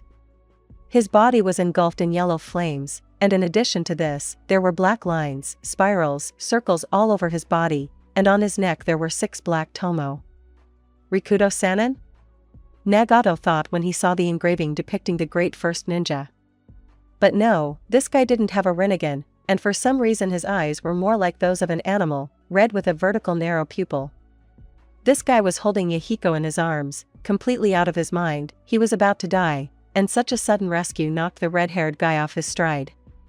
Conan, relieved, could not hold back her tears and fell to her knees, sobbing convulsively. Hanzo frowned with displeasure. It was the first time he saw this man in the flames, and he also noticed the well-known attribute of Rakuto, but he could not even imagine that this boy could be that very Sannin. Several more shinobi came to the scene. Hanzo recognized one of what he called the 3 legendary Sannin. He did not know the other 3. Black-haired and with a Sharingan, this one is obviously an Uchiha. The platinum blonde with a mask on his face, I also think I heard something about him. And the last one is completely unknown. But they knew the ANBU from Konoha, and they swallowed convulsively, knowing also what these guys could do to them and their boss. But these 4 remained below, encircling the red-haired one. The first guy, who looked like Rakuto, stood up to his full height, and forming a seal, summoned a huge number of shadow clones, immediately surpassing their opponents in number. The clones were everywhere, and immediately rushing to attack, they knocked out Danzo's subordinates. Hanzo jumped back to a more or less free area from the guy's clones, quickly folded the seals, and summoned Salamander. However, this guy also summoned an animal, a huge one, which raised a cloud of dust, because of which it was impossible to see who it was. A huge red tail immediately settled all the dust, raising a strong wind, and showing who was hiding in the cloud. Kyubi! The neutralized but quite conscious Konoha member screamed in panic, immediately trying to faint. And these are ninjas etching out emotions and feelings. Kurama winced and breathed, not very hard, fire towards the ninja. They immediately shut up and preferred to at least pretend to faint. Hanzo was also shocked, but he couldn't afford to chicken out. Who are you? It doesn't matter who I am. What matters is that you tried to kill those kids. Have you built up your power? Are you afraid for your ass? The guy shouted angrily, they just wanted peace. So that other kids wouldn't be orphaned like they were. And all because of you. What are you talking about? Hanzo was indignant and attacked first. The guy jumped off the demon's head and calmly ran towards the enemy. The fox himself sat down quite calmly and watched the battle, growling at the salamander so that it would not interfere in the fight. The battle was short, but Hanzo was not strong enough to withstand the Jinchuriki using the power of his bijou. Naruto quickly whispered something to Jiraiya, trying to persuade him to tell what had happened here, or even to lock Hanzo, who had exceeded his authority, in prison. It was useless to dig at Danzo. This wayward ninja would do it his way anyway, and would turn any situation to his advantage. Naruto returned to the Akatsuki leader and his 2 friends. Conan was crying on Nagato's and Yahiko's shoulders. The girl was sincerely glad that they were both alive, that she was alive. The others also joined the trio. Sasuke stood next to his friend. He saw the true power of Uzumaki once again, and realized again what a fool he was when he left the village. How much stronger Naruto had become in all his years, not breaking ties with friends, but on the contrary, building new ones and strengthening old ones. This way of gaining power is much better than the one that Sasuke himself chose. Nagato looked up from his embrace with Conan, raising his head to look at the new character. Behind all the ninjas, a man appeared, as if illuminated from behind. His face was not yet visible. But his eyes were visible, the Rinnegan. The entire crowd immediately felt the incredible power emanating from this man, but the power did not press, but rather seemed to wrap them in a soft blanket and lull them to sleep. The strange lighting disappeared, and everyone saw a man very similar to Naruto Uzumaki, only minor facial features, eyes, and hairstyle were different. But there were 3 marks on each cheek. Rikudo-sanin? Everyone said in unison, hesitantly. That's right, the man nodded. His voice turned out to be deep and very beautiful, melodic. Old man, everyone had already forgotten that Kyubi had not disappeared, but continued to sit on the ground. How you've grown, Kurama, the man smiled softly, looking at the fox. The bijou's fierce eyes suddenly filled with tears. Old man Rakudo, the fox whispered again, not believing his eyes. I have several worthy successors. Right, Naruto? The man winked at the blonde, who smiled uncertainly. Rikudo looked seriously into the Uchiha's eyes. Leave all your sorrows in the past. The world is destroyed, but on the fragments of the old, you can always build something new. The main thing is not to give up.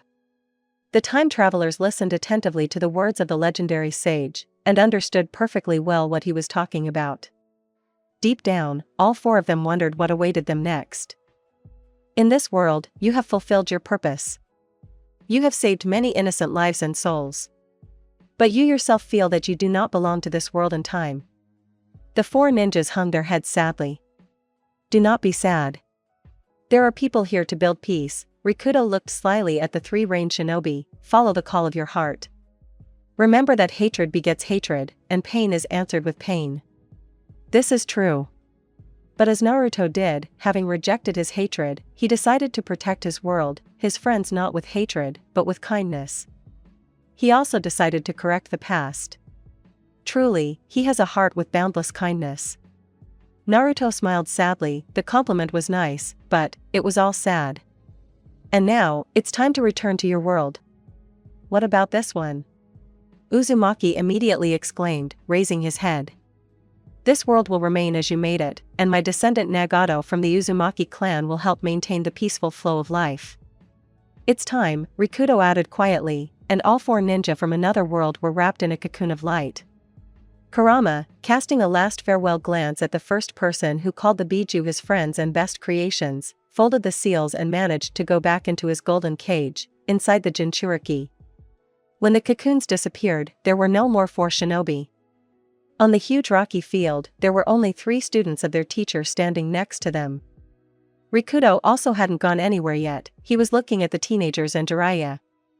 You heard my words, you just have to want it and use your power correctly, and the world will change. Be kind to each other, and believe in your friends. After this, the man seemed to dissolve, leaving behind only faith and hope for the best in the hearts of 4 people. Epilogue.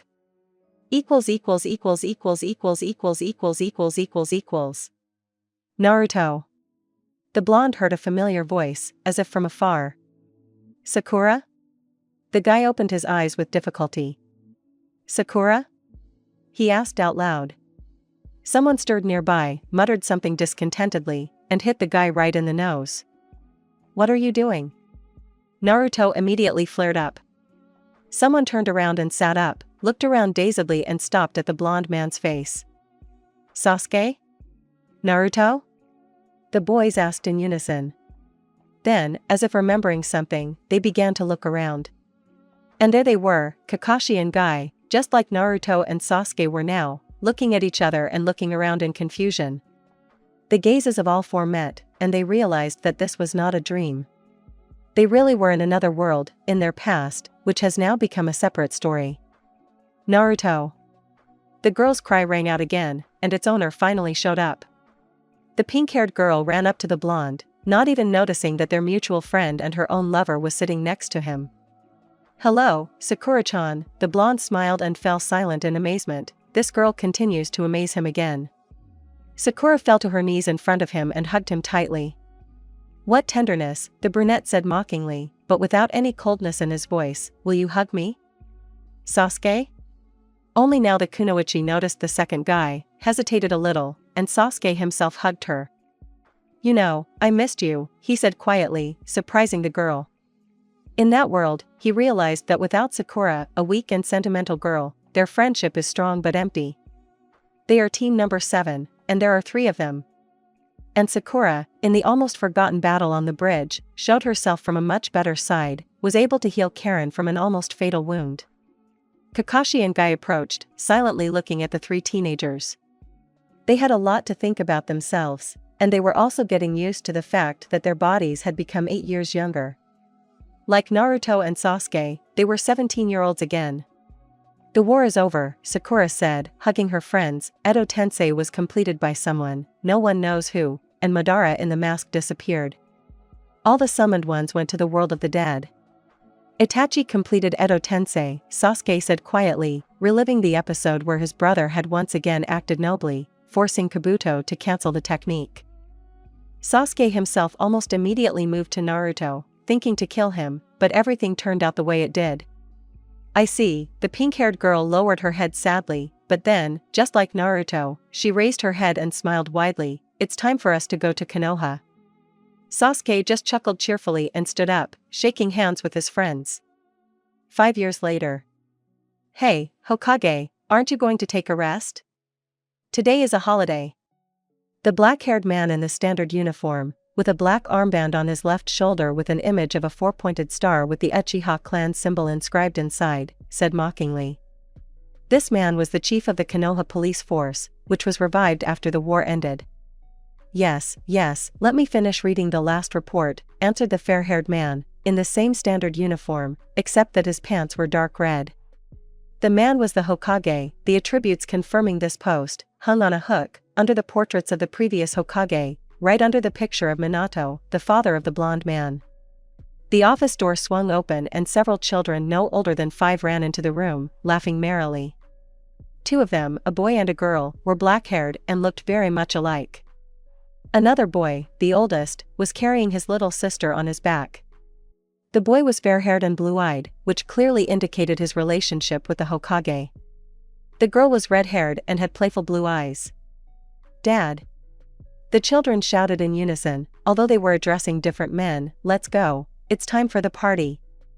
Let's go, the police chief smiled warmly at the children, and putting them on his shoulders, he was the first to head out. The fair-haired boy remained standing and frowning at his parent, and even folded his arms across his chest. The girl had long since gotten off her brother's back and was now crawling enthusiastically on the floor, trying to find something interesting.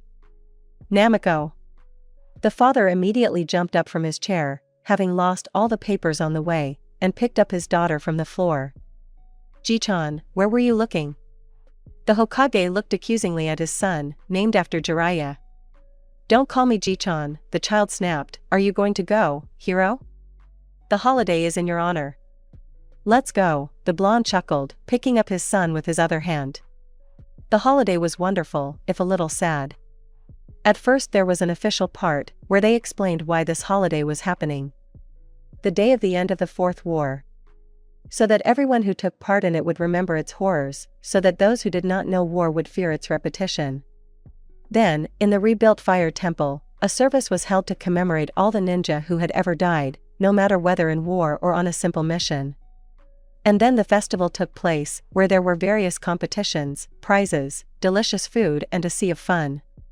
And in the evening, when it got dark, the most beautiful fireworks began, created by the most skilled shinobi from the village of rocks. 2 men were sitting, leaning their backs against a wide tree trunk, watching the fireworks and their children running around their fathers.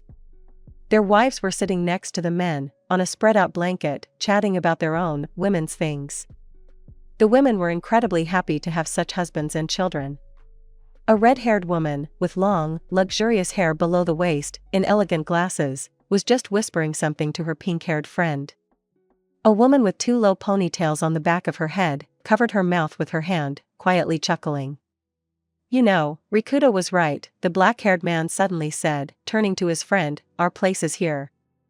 Of course you're right, Sasuke, the blonde clapped him on the shoulder and smiled broadly, we're happy. And they are too. And you're right, Sasuke sighed, and when did you manage to become so smart? To which Naruto, the 7th Hokage, only laughed out loud. Yes, they all found their happiness and brought the 2 worlds to a peaceful flow of life.